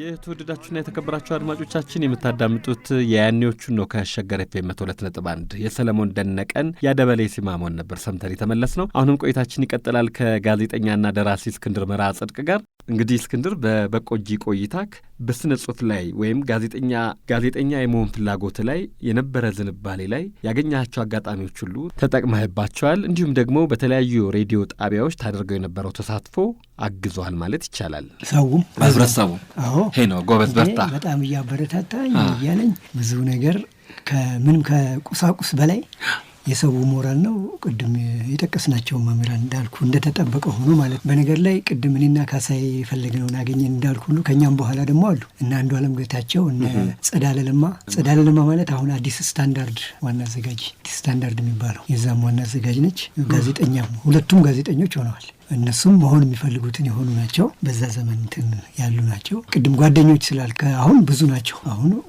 ኦቢኤንም ላይ ብትመጣ አሉ። ግን አንተ ተቀድማለህ። እኔ ነኝ። ከእኔ በፊት የሚዲያ ሰው ከዛ ከተማ አልወጣም። አላየሁም። እርግጠኛ ከሆነ እንግዲህ ይጠቁም። አንተ በሬዲዮ ስም ሲጠራ እንዴት ነው ምናምን ብለው የመጡ ምክር የጠየቁት ልጆች የሉ? አሁን ቅድም የጠቀስኩ ጸዳለና አንዱ አለም በተለይ አንዱ አለም ጸዳለ ጽሁፎች ትሰጠኝና አደርስላት ነበር አዲስ አበባ። በዛ በአጭር ጊዜ ሾልካን የወጣቸው አንዱ አለም በጣም እኔ አሁንም ድረስ ለጉዳዩ የሚደውል ሙያዊ እንትን በቃ በዚህ ደርሻለሁ ብሎ የማያቆም ልጅ ነው። አንዱዓለም ጌታቸው የሚባል አሁን የራሱን በአጭር ጊዜ ወደ ግሉ ስራ ገብቶ ከሚዲያ ላይ አትሰማውም እንጂ አንዱዓለም በጣም የሚታወቅ ልጅ ነው። በቆጂም ላይ ታላቁ ሩጫ ነው በየአመቱ የሚያዘጋጅ ነው። ሁሌ እስክንድር ነው ይላል። ኧረ ተው ከአቅሜ በላይ እንትናት ትንሽ ልጅ ነው ግን መልካም 8ኛ ክፍል ተደረሰ ሚኒስትሪ። ሚኒስትሪ። ከዛ በፊት ግን አንድ የሚያስቅ ገጠመኝ ልንገርህ። እሺ የፍቅር ህይወት የሚጀምረው ብዙ ጊዜ ነፍስ ካወቅ በኋላ ነው ይባላል። ነፍስ ማለት እንግዲህ እነ ባዮሎጂ ነው ምናምን ያው የሰውነት ክፍሎችን መማር ስትጀምር ምናምን አይደል ብዙ ጊዜ። አሁን ባዮሎጂ በአንደኛ ደረጃም ላይ ተጀምሯል። መለሰኛም ድሮ በ9ኛ ክፍል ላይ ነው የምታውቀው። ለምን 7ኛ ላይ አልተማራችሁም? 7ኛ ሳይንስ ነው ጠለቅ ብሎ እንትን አይልም። ቀስ ብለው ነው ስደርሱበት ትማራላችሁ እየተባለ ነው የሚታለፈው። ያኔ ያው ሪፕሮዳክሽንን ነው አይደለ ትደርሱበታላችሁ የሚሉት። እነሱ ያው እያፈሩም ልጆቹንም ወዳልሆነ ስሜት ውስጥ እንዳንከት ከሚል ነው። ግን በልጅነት ደግሞ ዝም ብለህ የምትወዳቸው እንትኖች የሉም ልጆች 4ኛ ክፍል 5ኛ ክፍል ሆነ አሉ። ስም ጥቀስ እንዳትለኝ እንጂ ምን የድሮ አይደለ ነው የድሮ ነው ላይፈልጉ ይችላል። እሺ ድሮ ስለፈልጉና ስላልፈልጉ ሳይሆን ሀቅ አይደለ ወይ እውነቱ እንትኑ ይጠቀሳል። ችግር የለም። ምናልባት ትልልቅ ደረጃ ላይ የደረሱም ስላሉ ማንሳቱ። ድሮ ዕቁብ በቆጂ ላይ እንዴት ይደረጋል መሰለህ? 50 ሳንቲም 1 ብር ነው የድሮ ዕቁብ በሳምንት አንድና ባቄላ ይዘጋጃል። ዕቁብተኞቹ 10 ከሆኑ 10 ባቄላ ይዘጋጃል። ከ10ሩ ባቄላ አንዷ እስክሪፕቶ ቀለም ትቀባለች። ያቺን የእስክሪፕቶ ቀለም የተቀባችውን ከ9ኙ ጋር ትቀላቀልና ከጭንቅላትህ በላይ በቁና ትይዝና ስም ሲጠራ የ10ሩ ስም እያመሰቃቀልክ ነው የምታወጣው። ከዛ ያቺ የተቀባችው እስክትወጣ ግርማ ከሆንክ ዕቁብተኛው ግርማ ፍስሐ ይባላል። ከዛ እያመሳቀልክ ሳወጣ የተቀባችው ካልወጣች ዛሬ ዕቁብ አንተ ተራ አይደለም እስክንድር መርዓ ጽድቅ ተረኛ ካሉ ከዛ ካሳዬ ገበየው እያልክ አንዱዓለም ጌታቸው እያልክ አንዱ ላይ ይወጣል። 10 ባቄላ ነች። አንዳንድ እየወጣ ይቆማል። አዎ ስም ሲጠራ ትዝ ይለኛል። እንደውም ዕቁብተኞቹን ስማቸው ልነግር ይችላል። እጅጋየሁ ክብረት፣ አረጋዊን ገብረ መስቀል፣ የእኛ እናት ጥሩ ወርቅ ክብረት፣ ቦጌ እየተባለ ይጠራና ቦጌ ላይ ከሆነ ያ ቀለም ተቀባችሁ የምትወጣው ትዬ ቦጌ ተረ ይወስዳሉ ማለት ነው። ዕቁቡን 50 ወይ እኮ 5 ብር 10 ብር ነች። ከዛም ላይ የጠላ የምን እየተባለ ይቀነሳል። ከዛ ግን በቃ ፌሽታ ነው። አዎ እና ያቺ ባቄላ ምን ይሆናል መሰለ? የተቀባችሁ አትጣልም። አንድ ባቄላ ግን ይቀነሳል። አንዷ በልታለቻ። የሚቀጥለው ላይ 9 ናቸው የሚጠሩት እያለ 8 አይጣሉ ባቄላዎቹ ባቄላዎቹ አይጣሉ ያላቸው ይቀመጣሉ።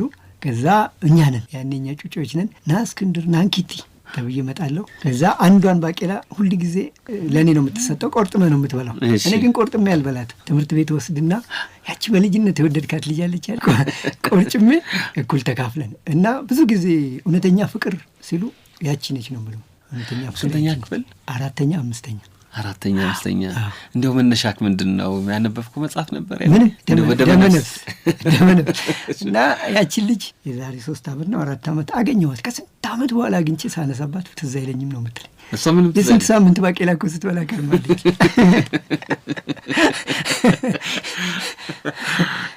እና ባቄላውን ትሰጥና ስምህ ነው የምትሮጠው። ትሮጣለህ በቃ የሳምኩበት ቤት ይነገራል ብለህ ስለምትፈራ ወንድሟን ጉንጯን ስመህ ትሮጣለህ። ባቄላውን ሰተህ ጉንጭ ስመህ ትሄዳለህ። አትከለክልም? ድንገት ነው። ከዛ ለወንድሟ ትነግራለች ብለህ በቃ ወንድሟን ትፈራለህ። አንድ ሳምንት፣ የሚቀጥለውም ሳምንት ይሄ ይሆናል። በኋላ መንቃት ጀመረችና ባቄላውን ተቀብላ ከሩቁ ቆርጥማ መሄድ ለመሳም ትሮጣለች። ባቄላውን ተማሪዎች ካዩ እንትን ነው አምጥተው እና ያን ባቄላ እየከካች በቃ መሄድ ብቻ። እና ስንት ዘመን ባቄላ ስትበላ ከርማ እኔ ከወንድሞቼ ጋር ሁሉ እጣላለሁ ያቺን ባቄላ እንትን ለማለት እነሱ እንዳያወጡ ጠዋል እንደዛ አደርግ ነበር። ባቄላ ካነሳ ሌላም አንዴ ባቄላ ገጠመኝ ነው። እሱ 5ኛ ክፍል ሆነን ነው ትዝ ይለኛል። ከኛ ጀርባ የግብርና ምርምር የምርጥ ዘር ማባዣ እና የሽቦ አጥር አለ። አበበ ለማ የሚባል አስተማሪ ነበሩ። ቅድም እንግሊዝኛ እስክንድር መርዓ ጽድቅ የምትለዋል ጻፉ ያልኩ ልጅ የእሳቸው ልጅ አበበ ለማ ይባላል። አሁን አሜሪካ ነው። አበበ ሽብሩ አሁን ጅማ ያለው። 3ታችን እንሄድና እረፍት ሰዓት ላይ ባቄላ ከዛ ያው ሰርቀን እንበለው በልተን እንመጣለን። ሽቦው እየቀደደን ሲያስቸግር ምን አደረገ? መቀስ ከቤት ያመጣልህና የሽቦ መቁረጫ ቆረጥ ነው። ሽቦውን ቆረጥ ነውና ያንን ሽቦ ታቆላልፈዋለህ። ከዛ በኋላ ምንድነው የምታደርገው? ሽቦውን እያላቀቅ ባቄላውን ተወስድና መልሰ ሽቦውን ታያይዘዋለህ እንዳይነቃ። ያን ባቄላ ተሸክመን የበላነውን በልተን ደብቀን ክፍል እንገባለን። ለካ አንድ ቀን ታይተናል። ጥበቃው አይቶናል።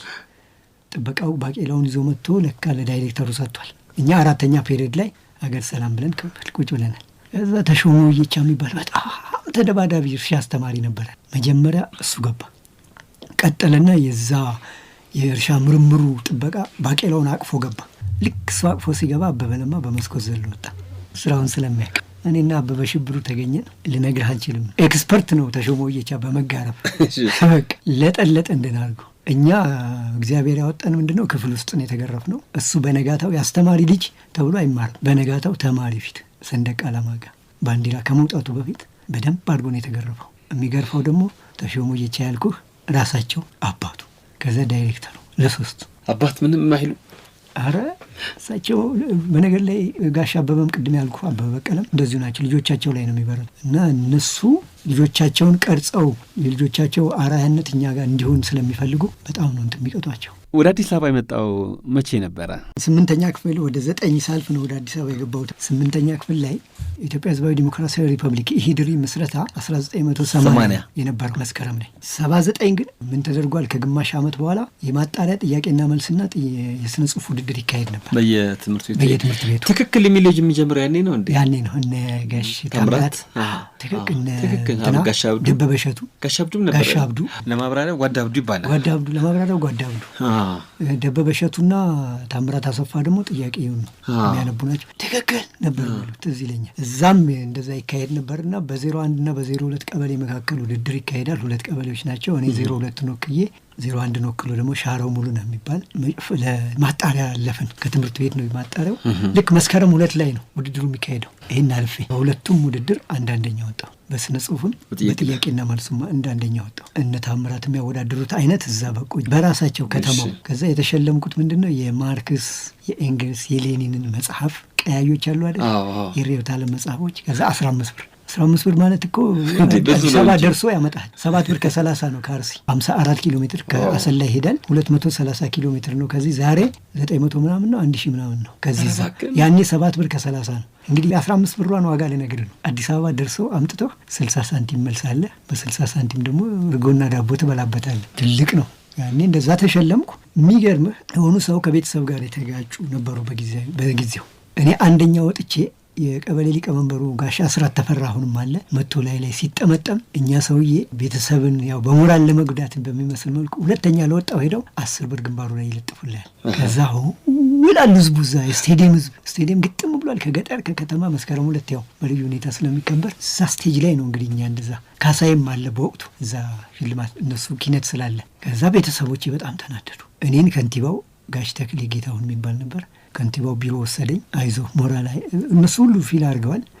ቤት ስደርስ አኩርፌን የደረስኩት። ለምንድነው የምታኮርፈው ምናምን ብለው አታኩርፍ፣ እኛም እኮ ሽልማት አዘጋጅተናል ተባልኩ። ምንድነው ስል እነ ወይዘሮ አዳነች አቤቤ አሁን ቁልፍ እንደሚሰጡህ የቤት ቁልፍ እነሱም የአዲስ አበባ ከተማን ቁልፍ ሰጡኝ። አዲስ አበባ እንድማር ሽልማት የአዲስ አበባ ከተማ ቁልፍ። በዛ ምክንያት ነው ወደ አዲስ አበባ እንድማር ተደርጌ የመጣሁት። ሽልማት ተደርጎ ያው በጥያቄና መልስ ውድድርና በስነ ጽሁፍ ነበር አሸንፌ የተሸለምከው። የሚኒስትሪ ውጤት እንዴት ነበረ? በጥሩ ውጤት አይደለ? ስንት አመጣ? 6ኛ ክፍል 97 ነበር። 6ኛውን ያሳወስኩ ወይ ግን ከዛ ወረድ ባለ ነው 90 ቤት የገባው አይመስለኝም፣ አልገባውም እንጂ በጣም ጥሩ ውጤት ነበረኝ። 80ዎቹ ይመስለኛል።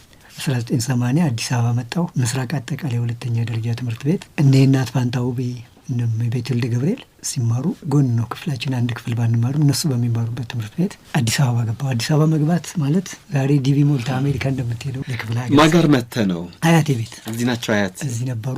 እሳቸው ቤት ተቀምጬ 2 ዓመት እሳቸው ጋር ተምሬያለሁ። ቅድም ያልኩህም ምስራቅ አጠቃላይ ኮሜዲያን ከምንላቸው ልጆች አንዱ ያልኩህ ምስራቅ አጠቃላይ ያገኘሁት ማቴዎስ ገሰሰ የሚባል ልጅ ቅድም የጠቀስኩልህ አሁን ኢንጂነር ነው መሰለኝ ፋሲል ይርጋለም የሚባሉ የነበሩበት ፋሲል አንደኛ ነው የሚወጣው ሁልጊዜ እና እስከ ቅርብ ጊዜ ድረስ አገኘዋለሁ ፋሲል እና በጣም ጎበዞች የነበሩበት አዲስ አበባ ነው ስማር አብረን በጣም የምንቀራረብ እስከ ቅርብ ጊዜ ቢሮ የምንም ጋር እየመጣ የምንገናኝ ነው ፋሲል። ማቴዎስ ግን በልዩ ሁኔታ ማነሳለ ምንድነው በጣም ቀልደኛ ነው።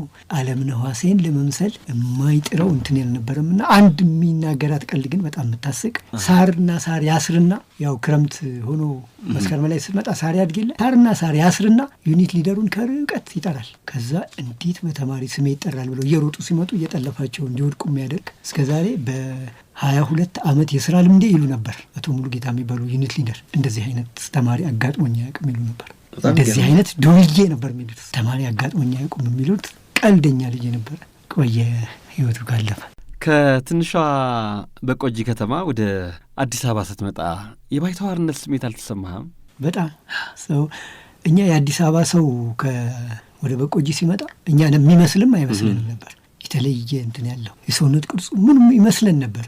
እነሱም በነገር ላይ ይሉን ነበር እንዴ ወይ እዚህ ተወልደ ሄደህ ነው ይሉኛል እንጂ የክፍለ ሀገር ሰው እንደነሱ አይነት ተክለ ሰውነት ያለውም አይመስላቸውም። በአስተሳሰብም ጭምር እኔ እንዳልኩህ በሬዲዮም በምኑም ተገርቼ ስለመጣው ብዙም አነብ ስለነበር ቀልጣፋ ነኝ። እነሱ ግን ጅል ይመስላቸው፣ የክፍለ ሀገር ሰው ጅልም አድርገው ነበር የሚመስላቸውና ቶሎ ነው ለመግባባት እንትን ያለኝ። እንደፈራኋቸውም አይደሉም። የአዲስ አበባ ሰው በጣም የድሬዳዋ ሰው ይባላል። በቆጂ ፎቅ የለም ነበረ። በቆጂ ፎቅ የለም። የብሳ የሚባሉ 90ዎች ውስጥ ሰሩ መጀመሪያ። እንዲያው እስከ በቆጂ ድረስ የወላጆች ገዛ ድጋፍ እንዴት ነበረ? አራገኝ ለእስክንድር መብራትና ቂቤ አይሰሰትም ይባል ነበር። መብራት የሚሉት ለምን እንደሆነ ታውቃለህ? መጀመሪያ ያው ከሰው ነው የምትጠልፈው አይደል? ስትጠልፍ ደግሞ ያው ቁጥጥሩ ሌላ ነው። የእኛን መብራት ያስጠለፉን ሰው የተላጠ ካዩ ኪሎዋቱ እኮ በዚህ በኩል ይፈሳል አሽጉት እንጂ ምናምን እያሉ በጣም ያስቸግሩ ነበርና መብራት ቶሎ እንዲጠፋ ይደረጋል። እኔ ግን ስጽፍ ወይ ሲያነብ ስለማመሽ እስክንድርን ግን እንዳትናገሩት ይባላል። ቂቤም የሚባለው እንዲህ ነው። ጾም ካልሆነ ቂቤ ያልገባበት ወጥ አልወድም። ኧረ እባክህ። እና ለእስክንድር ቂቤና መብራት አይሰሰትም። ደብዳቤ መጻፊያ ኤሮግራም መግዣ በኤሮግራም ነው ያወጣቃለ ደብዳቤ። ዘፈን መርጠህላቸው ታውቃለህ? ዘፈን ምርጫ። በዚህ ጉዞ ላይ የወላጆች ድጋፍ እንዴት ነበረ? ወረገኝ ውይ እሷ በጣም እናቶች ይሸለሙ፣ የመጀመሪያ እናት ይሸለሙ ቢባል እኔ እሷ ነው። በጣም ከፍላለች ዋጋ። በጣም እውነት አረቄ አውጥቶ ከመሸጥ ጀምሮ እንግዲህ አረቄ ማዲያት ሁሉ ያስወጣል። ሻይ ቤት ሁሉ ከፍታ ትምህርቷን ሁሉ እንትን ያለችው በእኛ ምክንያት ነው። ትማር ነበር 9 ከወለደች በኋላ ተመልሳ ትምህርት ቤት ገብታ ትማር ነበር። ቅድም ያልኩ ይኮረኩመናል ያልኩ አበበ በቀለ እሷ አንደኛ፣ ደጀኔ ብሩ የሚባል ሁለተኛ፣ ደጀኔ አንደኛ ሲወጣ እሷ ሁለተኛ እየወጣች በየክፍሉ እያዞረ እናታችንን 9 ወልደው እናንተ እንዲት ታለምጣላችሁ፣ እሳቸው 9 ወልደው እንደ በሰርጅና ትምህርት ቤት ገብተው የቀን ነበር የሚማሩት። የቀን ትማር ነበር። በኋላ ቤቱ ችግር ውስጥ ገባ እሷ ስትማር እና እሷ በዛው ብትቀጥል እኛ ብዙዎቻችን ችግር ሊገጥመን ይችል ነበር። ስለዚህ እሷ መስዋዕት ሆና ነው እኛን አስተምራ እንደዚህ እንደበቀ። ምክንያቱም የአባታችን ደሞዝ የቤተ ክህነት ደሞዝ ትንሽ ስለነበር የእሷ ልፋት ከፍተኛ ነው። የአባባስ ምክንያቱም እሳቸውስ እሱ ሚዲያ በተለይ መገናኛ ብዙኃን በጣም ተከታታይ ነበር እና መጽሐፍን በሷ ማድመጥን በሱ ነው። ጀርመን ድምፅ፣ አሜሪካ ድምፅ ሬዲዮ አያመልጠው። አባዬ ነው የምትላቸው? አባባ ነው የምንለው። አያመልጠውም። አንድ ባለ ፋርማሲ ያሉ እሳቸው ጋር ይሄዳል፣ ይሰበሰባሉ። ነው በቃ የአሜሪካ የጀርመን ድምፅ ትዝ ይልህ ከሆነ 11 ሰዓት ላይ እስኪጀምር ለ10-15 ደቂቃ አንድ ኢንስትሩመንት ነበረች ታሰማው። እሷ እስክትጀምር የትናንት የአሜሪካ ድምፅ ሬዲዮ ይገመገማል። ብሬዥኔቭ ምናምን ይላሉ፣ የሩሲያው የምን ሬገን ይነሳል። እኛ ቁጭ ብለን ነው የምናዳም። ኮሽ የለም። እዛ ማታ ቪኦኤ ጥል ነው በቃ ከደብዳቤዎች ማህደር። እኛ ቪኦኤ ለማዳመጥ ኢትዮጵያ ሬዲዮ ለማዳመጥ እሱ ቪኦኤ ለማዳመጥ ጦርነት ነው። እየሰሙ ነው። አሁን እየሰሙ ነው። አባባ ይሰማል። እየሰሙ ነው። ሄሎ አባባ እንደምንወት? ኧረ በስመ አብ ስልኩን ከየት አገኘ? እስክንድር ስለ እርሶ እየነገረን ነው። ሬዲዮ ማዳመጥን ያው በትምህርትም መጎበዝ እንዴት እንደሚቻል ስነ ስርዓት እንዳስተማሩት እየነገረን ነው። ያዳመጥኩ ነው። እንግዲህ አመስግናቸው አደባባይ ላይ። ደነገጥክ እንዴ? እኔ ያልገመትኩም። ስልኩን ራሱ ከየት አመጣው ብዬ እኮ ነው። እኔ ደህና ነህ? ደህና እግዚአብሔር ይመስገን። እንደምን አለ። ድሮ ሬዲዮ በጣም ታደምጡ እንደነበረ ከነጋሻ አበጀ ጋራ ከነ መምሬ ተክለ ጻድቅ ጋር ከነ ባዩ አበጀ ጋር ታስታውስ ነበር? በጀርመን ያለውን ነገር ሁሉ እንደው እናዳምጥ ነበር። ምን ትባባሉ ነበር ያኔስ እያዳመጣችሁ? ሬዲዮ እያዳመጣችሁ የጀርመን ድምፅ ሬዲዮ? ያው መቼም ለወሬ ነው ምንዛምናለን እና ወሬ አያመልጥንም ነበር ያን ጊዜ። እንደውም ለእኛም ምን ትለን ነበረ? እኔም አሁን ልጆቼን የምለውን አንተ የምትለን የነበረው ከጎረቤት ከማዳምጥ ራሴ ልስማበት አትረብሹኝ ትል ነበር። ወሬ ነው ስንቱ እንይዘዋለን፣ ወዲያው እንሰማለን። ለወሬ ቡና ስንጠጣ የምናወራው ነው። ሌላ ምን ሬዲዮ በብዛት ማዳመጥ ለሬዲዮ መጽሐፍ የጀመርኩት አንተ ስታዳምጥ እየሰማሁ ነበር። ባትሪ ድንጋይም በመግዛት በኋላ ደግሞ በሶኬት የሚሰራ ቴፕ በመግዛት ነጻነት ትሰጡን ነበር እናንተ ያኔ። ስጽፍም ሳዳምጥም ታቅ ስለነበር ባለውለታዬ ነው እያልኩ ነው እየነገርኳቸው ያለሁት። ጥሩ ነው። አባባ እስክንድር ያኔ ምን አይነት ልጅ ነበረ? ደህና ልጅ፣ ቀና፣ እንደው ቅፋት የሌለው ቀና፣ ታዛዥ ደህና ልጅ ነበረ። አዎ በጣም ነው የማመሰግነው። ለዚህ ሙያ ብቻ ሳይሆን እዚህም ለደረስንበት ያው የአንተና የእናታችን ውለታ አለብን። እግዚአብሔር ያክብርልን፣ ቀሪውን እድሜህን ይባርክ። አሁን ያው 97 ዓመት እንደሞላህ ስለምናቅ ያው ብዙውንም ስለምትረሳ ነው እንጂ ብዙ ነገር ትነግረን ነበር ይዘነጋል። ምን አሁን እንግዲህ ያን ጊዜ አዳመጥን ሰምተን ሬዲዮ ሰምተን ቡና ስንጣዩ የለብንም እናወራለን በስፋት። ጋዜጣም ታመጣልን ነበር። ጋዜጣን ማህበር ነበረኝ፣ የፖሊስ ጋዜጣ ማህበር ነበረኝ። በኮንትራት ነበረው። በዚያ በፖሊስ ጋዜጣ ብዙ ነገር እንሰማለን እና የወሬ ችግር የለብንም። ዋናው ነገር ብቻ በጣም ደስ ይላል። በጣም ነው የምናመሰግን አባባ፣ እድሜ ይስጥልን። እሺ ሰላሙን። እሺ ትንሽ ደነገጥክ? ገና ነው አልጠበኩም። ያው ባለውለታችን ሁላችንም የመጀመሪያ መምህራኖቻችን ወላጆቻችን ናቸው። ይህ ፕሮግራም መምህራን ማመስገን ስለሆነ ከሁሉም ደግሞ እሱ ያው እንዳልኩ ቄስ ትምህርት ቤትም የመጀመሪያ ባለውለታ የመጀመሪያ መምህር ናቸው። እውነት ነው። እስክንድር ምስራቅ አጠቃላይ ቆይታስ እንዴት ነበረ? ምስራቅ አጠቃላይ 6 ወር በባይተዋርነት እስክትለምደው ከተማውንም እስክትለምደው ትምህርት ቤቱንም እስክትለምድ፣ ግን መምህራኑ ብዙም ለመልመድ አልተቸገርኩም። ምክንያቱም አንድ ነው ትጋታቸው። የሃይስኩል ላይ በተለይ ሃይስኩል እዛ በቆጂም ተመልሼም ስማር በፊትም እና መሀል ላይ ምስራቅ አጠቃላይም እኔ ዩኒቨርሲቲ መምህራን ለምንድን ነው እንዲማያስተምሩ ትላለሁ። ስለ እውነት እስካሁን ገብተው የሚወጡ መምህራንን ተማሪዎችን ስለምጠይቅ ነው። አዲስ አበባ ዩኒቨርሲቲም የግልም ትጋታቸው ልነግርህ አልችልም በፍጹም። እንዴት ቅድም ያልኩ ነው ለጋሽ ታደሰ የተጠቀምኩልህን ነገር ነው። ለእንጀራቸው ብለው አይደለም የሚያስተምሩ። ለየት ብሎ የምጠራቸው መምህር አሉ ምስራቅ አጠቃላይ? አዎ በስመ አብ ሂሳብ አስተማሪ እስጢፋኖስ የሚባል ኮሜርስ አገኘው ነበር። ኮሜርስ አስተማሪ ሆኖ እስጢፋኖስ። ስሙን ረሳሁት። የሚገርምህ ጂኦግራፊ መምህራችን ስለ ዴቨሎፒንግና ዴቨሎፕድ ካንትሪ ያደጉትና በማደግ ላይ ያሉ ሀገራት ኢዲና አይኤንጂ ካንትሪስ ነበር የምንላቸውና አንድ ልጅ አልገባ አላት ቢል አልገባ አላት። እና ምሳሌ ምንድን ነው ያመጣው መሰለህ? ብዙ ጊዜ መምህር ሆነህ ያሳለፍክ ይመስለኛል። እና ሜቶዶሎጂ የሚባል አለ፣ የማስተማር ዘዴ አለ። እና ያን የተካኑ መምህራን ናቸውና አልገባ ሲላት ጠዋት ምንድነው ቁርስ በልተሽ የመጣሽው አለና ጠየቃት። የሆነ ነገር አነሳች። አንተ ሲል አንዱን ሻይና ዳቦ አለ፣ አንቺ ሲል አንደኛው በርገር አለ፣ ጁስ ምናምን ሲል አበቃ። ይሄ በርገር በልቶ ጁስ የጠጣው የዴቨሎፕድ ያደጉት ሀገራት ምሳሌ ነው አለ። ሳይበላም ይመጣልና አይኤንጂ ካንትሪስ ሻይና ዳቦ የበላውና ይሄ ሳይበላ የመጣው በማደግ ላይ ያሉ ሀገራት ምሳሌ ነው። ልጅቷ የሚገርም ነገር ጂኦግራፊ ጎበዝ ከሆኑት አንዱ እሷ ነበረች። ከአያትና ከዛ በኋላ ዘዴውን የሚጠቀመው እሷ ላይ ነበር እና ትዝ ይለኛል። እንደዚህ አይነት ትጋት ያላቸው መምህራን ነበሩ። ምስራቅ አጠቃላይ ከልብ የሚያስተምሩ ከልብ የሚመራ ርዕሰ መምህር ሁሉ የነበረበት ነው። ዮሐንስ ባራኪ ይባላል። ኤርትራዊ ነው። ዮሐንስ ባራኪ የሚባል ዳይሬክተር ነበር። አንድ ጊዜ አንድ መምህር ስሙ እስካሁን አላነሳልም፣ ግን ስሙም እስካሁን አውቀዋለሁ። በኋላ ከወንድሜ ጋር ማስተርሳቸው ላይ የተገናኙ ያ መምህር አንዳንድ ያው መምህራን አሉ አይደለ፣ ዩኒቨርሲቲ ውስጥ የምናያቸው አሉ ከሴቶች ጋር አላስፈላጊ እንትን ውስጥ የሚገቡና ለእሷ ብዙ ማርክ ሰጥቶ ከሰሱት። ከዛ ሙሉ ክፍሉን ቢሮ ውስጥ አስጠራል። ቢሮ ስንገባ ይሄ ቢሮ የኔ አይደለም አለ፣ የእናትና የአባታችሁ ቢሮ ነው አለና ወንበሩንም ለቀቀና ወንበር ላይ እኔ ወንበር ላይ እንግዳ ወንበር ላይ ተቀመጡ አለ። ምንጣፉ ላይ ሁሉ አስቀመጠን። ጥቅጥቅ እንዳል እንዴት አድርጎ እንደመከረል ልነግር አልችልም። መማር ካለባችሁ በጭንቅላታችሁ ተማሩ። በተለይ ሴቶች ዩኒቨርሲቲም ስትገቡ የሚገጥማችሁ ፈተና ይሄ ነው። እሱም ከዩኒቨርሲቲ ነው ይሄን ጸባይ ይዞ የመጣው። አስተማሪው አቁሞ እኮ ነው አስተማሪውን አቁሞ ልጅቷንም አቁሞ። አንተ ማዋረድ ሊመስልህ ይችላል፣ ግን ብዙዎች እንድንማር አድርጎናል። እንደዚህ አይነት መምህራንና ርዕሰ መምህራን ከህሊና አይጠፉ። ዛሬ መምህር ያን ላድርግ ቢል ወላጅ ነው የሚከሳው። ስለማውቅ ነው አሁን መብቱ በብዛት ወደ ተማሪና ወደ ወላጅ ሆኗል እና እኔ መቀጣት ካለበት በአግባቡ መቀጣት አለበት እንጂ ተላልፈው ተማሪ ሲቀጡ የሚሞትም ልጅ እንዳለ ደግሞ እናውቃለን አይደል?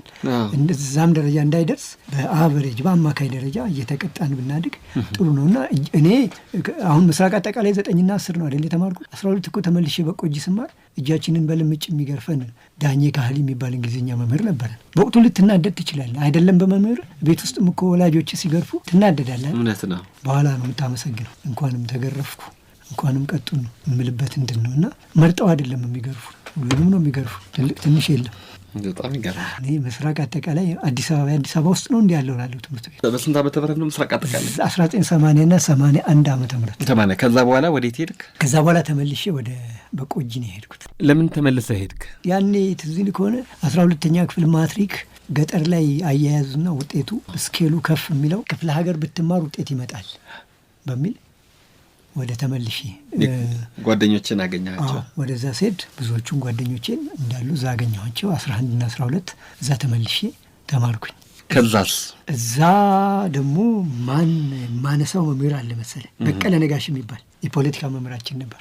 የሚገርም አስተማሪ ነበር። እሱ ደግሞ ከነ ማስፈራራቱ አንዴ ምን አደረገ መሰለህ፣ አንድ ቀጭን መስታወት ትዝ ትላለች፣ ከጥግ ላይ ነው የምትዘጋውም የምትከፍተው፣ ቀጫጭን ናቸው። ስዊድን የሰራቻቸው ትምህርት ቤቶች ተመሳሳይ ናቸው። አዲስ አበባ ማይቻቸዋል እና ሲያስቸግሩት ምን አለ፣ ኮማንዶም ነኝ የምትል አለ፣ አየር ኃይልም ነኝ የምትል፣ የዘመኑ አየር ወለድም ነኝ የምትል ና እቺ መስታወት ሳትሰበር ነው ማሾልክ እያለ የሚዝት የነበረ ፖለቲካ መምህራችን ነው። ለእኔ ደግሞ አንድ የሰራልኝ ውለታ ምን መሰለ፣ ጋዜጦች ያመጣል፣ ሰርቶ አደር፣ አዲስ ዘመን ያመጣና እኔ በጣም ፈጣን አንባቢ ነበሩ። ያለ እንቅፋት እኔን ነበር የሚያስነብበኝ። በተለይ የሚያስነብበኝ ደግሞ ጓድ ሊቀመንበር መንግስቱ ኃይለማርያም ያደረጉትን ንግግር በሙሉ ጋዜጣው ላይ ይወጣ ነበርና ያስነብበኛል ክፍል ውስጥ። እሺ አንዳንዴ ደግሞ እንደ ዝውውር እንደምትለው አይነት ሌላም ክፍል እየወሰደ ያስነብበኝ ነበር። አንዴ ትናለኝ ያለ እዚህ እኮ አሁን እንደዚህ ጽሁፍ አንብቡ ሲባል ቢሮም ውስጥ አሁን በየስብሰባ አንድ ሰነድ መጥቶ አንብቡ ሲባል እየተፈራረቅን ነው። ያኔ እንደዚህ የለም፣ ውሃ የለም፣ የምታውቀው ነው። ዝም ብዬ ሳነብ ትናለኝ። ከዛ አንዴ ያስቀምጥና ሂድና ለስላሳ ግዛ አለኝ። ያኔ ለስላሳ ስንት እንደነበር ታውቃለህ? 40 ሳንቲም ብሪንዳ ግዛ አለኝና ለእኔ ነው ገዝቼ ስመጣ ወደኩኝ። ስወድቅ ተሰበረ። ሲሰበር ከስባሪዋ ላይ አንስቼ ጠጣ ነበር እኔ። እነሱ ደንግጠው ቆርጦታል። ያን ስጠጣ ከንፈሬ ቆርጣ እንደ ደማ ትዝ ይለኛልና በዛ ምክንያት ንባቡ ለሚቀጥለው ቀን እንዲሆን የተደረገበት ትዝ ይለኛልና ያ አስተማሪ በኋላ ላይ አእምሮ ታማሚ ሆኖ ሞተ። እሱ እንደውም እንዴት መሰላ እንዴ ምን ሆነ፣ እዛ በቆጂ ላይ አንደኛ ሸንጎ ሁለተኛ ሸንጎ እየተባለ እስከ 16ኛ እድር አለ። አው የዋህነትም በለው ቂልነት አላቅም፣ እስካሁንም እንደዛ ነው አሉኝ። የአንደኛ ሸንጎ አባል ሲሞት አንድ ጊዜ ጥሩምባ ይነፋና ነው የሚነገረው። የ9ኛ ሸንጎ አባልም ሲሞት 9 ጊዜ ጥሩምባ ይነፋና አንድ ቦታ ከሌ ሞቷል ነው። ለዛም ሄዶ እኮ እንደገና ደግሞ በየቦታው እንደዛ ሰው ቤቱ ቁጭ ብሎ ያንን ቆጥሮ ነው ለእቃ ሸከማ የሚወጣው። አንዴ ከተነፋ የአንደኛ ሸንጎ ነው ተብሎ ይኬዳል። እና ይሄ ሰውዬ ታሞ ምን ያደርግልሃል? ጥሩምባ ይዞ በየሰፈሩ እየዞረ መንግስተ ሰማያት ቀርባለችና ንስሐ ግቡ እያለ ጥሩምባ ይለፍፋል። ሲለፍፍ ወይ አንዴ ይሆናል እዚህ ጋር ወይ ደግሞ 3 ይሆናል ሌላ ቦታ ሄደው። እድርተኛ በሙሉ እድሩ የለፈፋ እየመሰለው በየእድር ቆሞ እንትን ያለበት ጊዜ ይለኛልና ያ ችግሩ ተባብሶበት በኋላ አለፈ እንጂ ምርጥ መምህር ነበር። ኢህአዴግ ከገባ በኋላ የጂኦግራፊ መምህር ሆነ። ፖለቲካ ቀራለ፣ ጂኦግራፊ መምህር ሆነ። ደግሞ ወንድሞቻችንን አስተማረ። የማትሪክ ውጤት ስንት መጣ? 2.4 መሰለኝ። 2.4 እንደዛ ነው። አልገባውም ያኔ 2.8 ራሱ ዲፕሎማ ኮሜርስ 2.8ን ዲፕሎማ አደረጉት። በእኛ ጊዜ ተወደደ፣ ከፍ ዝቅ ይላል። እሱ ብቻ ሳይሆን አሁንም ማትሪክ እኔ በተማርኩበትም ዘመን እስካሁንም ማትሪክ እንደኛ ዘግይቶ አያውቅም። ለምንድን ነው ብትል፣ ያው ግንቦት 20 ኢህአዴግ የገባው 83 አይደል? የመጨረሻው የደርግ ተፈታኞች ነን። የእኛ ማትሪክ የወጣው ጥቅምት ሊገባ አካባቢ 84 ዓመተ ምህረት ዘግይቶ ነው እና ነጥብም የተወደደው ከኛ በኋላ እንጂ 2.8 ዲግሪ ሁሉ ያስገባ ነበር። ከዛስ ድጋሚ ማጠናከሪያ ገባ። ድጋሚ ተፈትኜ አሻሻልኩ። ከዛ በኋላ ምንድን ነው የሆነው? ኮተቤ መምህራን ኮሌጅ ጀመርኩና ኮተቤ መምህራን ትምህርት መማር እንደጀመርኩ 89 ዓመተ ምህረት ላይ ማስ ሚዲያ ጆርናሊዝም ትምህርት ቤት የመጀመሪያው ተከፈተ። ኮተቤ ምን ዲፓርትመንት ገባ? እንትን ነው ሊትሬቸር ነው። ካዛንቺስ ነበር እንትኑ። ቅዳሜና እሑድ ኮተቤ ነው። ከሰኞ እስከ ዓርብ ማታ ኮተቤ ነው። 2 ወርም አልተማርኩ። ለምን አቋረጥኩ? ይሄኛው ተከፈተ፣ ይሄኛው የቀን ነው። እዚህ ደግሞ እድሉ መጣ፣ የማስ ሚዲያ ማሰልጠኛ ኢንስቲትዩት። እድሉ ሲመጣ ወደ 200 ምናምን ሰው ተመዘገበ። ኦልሬዲ እኮ ትምህርቱ እኮ ተጀምሯል። በነባር ጋዜጠኞች ትምህርቱ ተጀምሯል። እነሱ መስከረም ላይ ትምህርት ተጀምረው ጥቅምት ላይ እኛ እንወዳደር ነበር። አዳዲሶችን እናስገባ ተብሎ ነጻይ ደባልቀው ነበር ዳይሬክተሩ። እሱ ዳይሬክተር ነው። እነ ነጋሽ መሐመድ እና አረፋይኔ ሀጎስ ያስተማሩበት። አረፋይኔ አስተምሩኛል። ነጋሽ ሳይሆን ሰብስቤ የሚባል ከኢዜአ አጋረደች ጀማነ አሁን ዶክተር ነች። እነ ዶክተር ገብረመድህን ኮመን ኮርሶች የነ ጠቅላይ ሚኒስትር ታምራት ላይኔ ሲታሰር ጠበቃ የነበረ ካልአዩ ማህሪ የሚባል ሲቪክስ ያስተምረን ነበር። ጋሽ ነጋሽ ገብረ ማርያም። እኛ ተፈትነን 22 ሰው ለማሳለፍ ነው። በብዛት ፕሮፋይላችንን ያውቁታል ባሮቹ ጋዜጠኞች። ለእነሱም ስንጽፍ ስለነበር ብዙም አልተቸገረም እኛን ለማሳለፍ። ኢንተርቪው ነው የነበረው። እስክንድር አንተነህ እንዴ ነው የተባልኩት። እንደው እስክንድር አንተነህ እንዴ ተብዬ ነው እዛ ግሩፕ ውስጥ 22ቱ ነባር 68ቶች ውስጥ ተቀላቅለን የተማር ነው። እስክንድር አንተነህ የሚለውን ሳስታ ምን ትዝ አለኝ መሰለህ? ሻምበል ግዛው ዳኝ ፖሊስ ፕሮግራም ያው አዲስ አበባ ስመጣ መሄድ ጀመርኩ አላልኩም? ሄድኩኝ። አጋጣሚ የሄድኩት ሽልማት ጥያቄ ቅድም እንደጠየቅከው አድማጭን ጥያቄ ሲጠየቅ መልሼ ልሸለም ነው ሄድኩት። እዛ እነ ስመኝ ግዛው ሁሉ መጥተዋል ለሽልማት። እነ ዙበይዳ አወል ለገዳዲ ሁለቱም ለገዳዲዎች ነበሩ። ይሳተፉ ነበርና እኔም ተሸላሚ ሆኜ ስሄድ እኔን ተጠራጠረ ሻምበል ግዛው። ምክንያቱም ያው ድቁስ ያልኩ ነኝ፣ የሆነ ቅጭጭ ያልኩ ነኝ። ስጽፍ ደግሞ አካብጄ ነው የምጽፈው። እኛ እኮ በኋላ ስነ ጽሁፍ ጆርናሊዝም ስትማር ቀለል ባለ ቋንቋ ተጠቀም ነው ስትጽፍ አይደል የሚባለው። እኛ ደግሞ ያኔ አወቅን ለመባል እናራቅቀዋለን።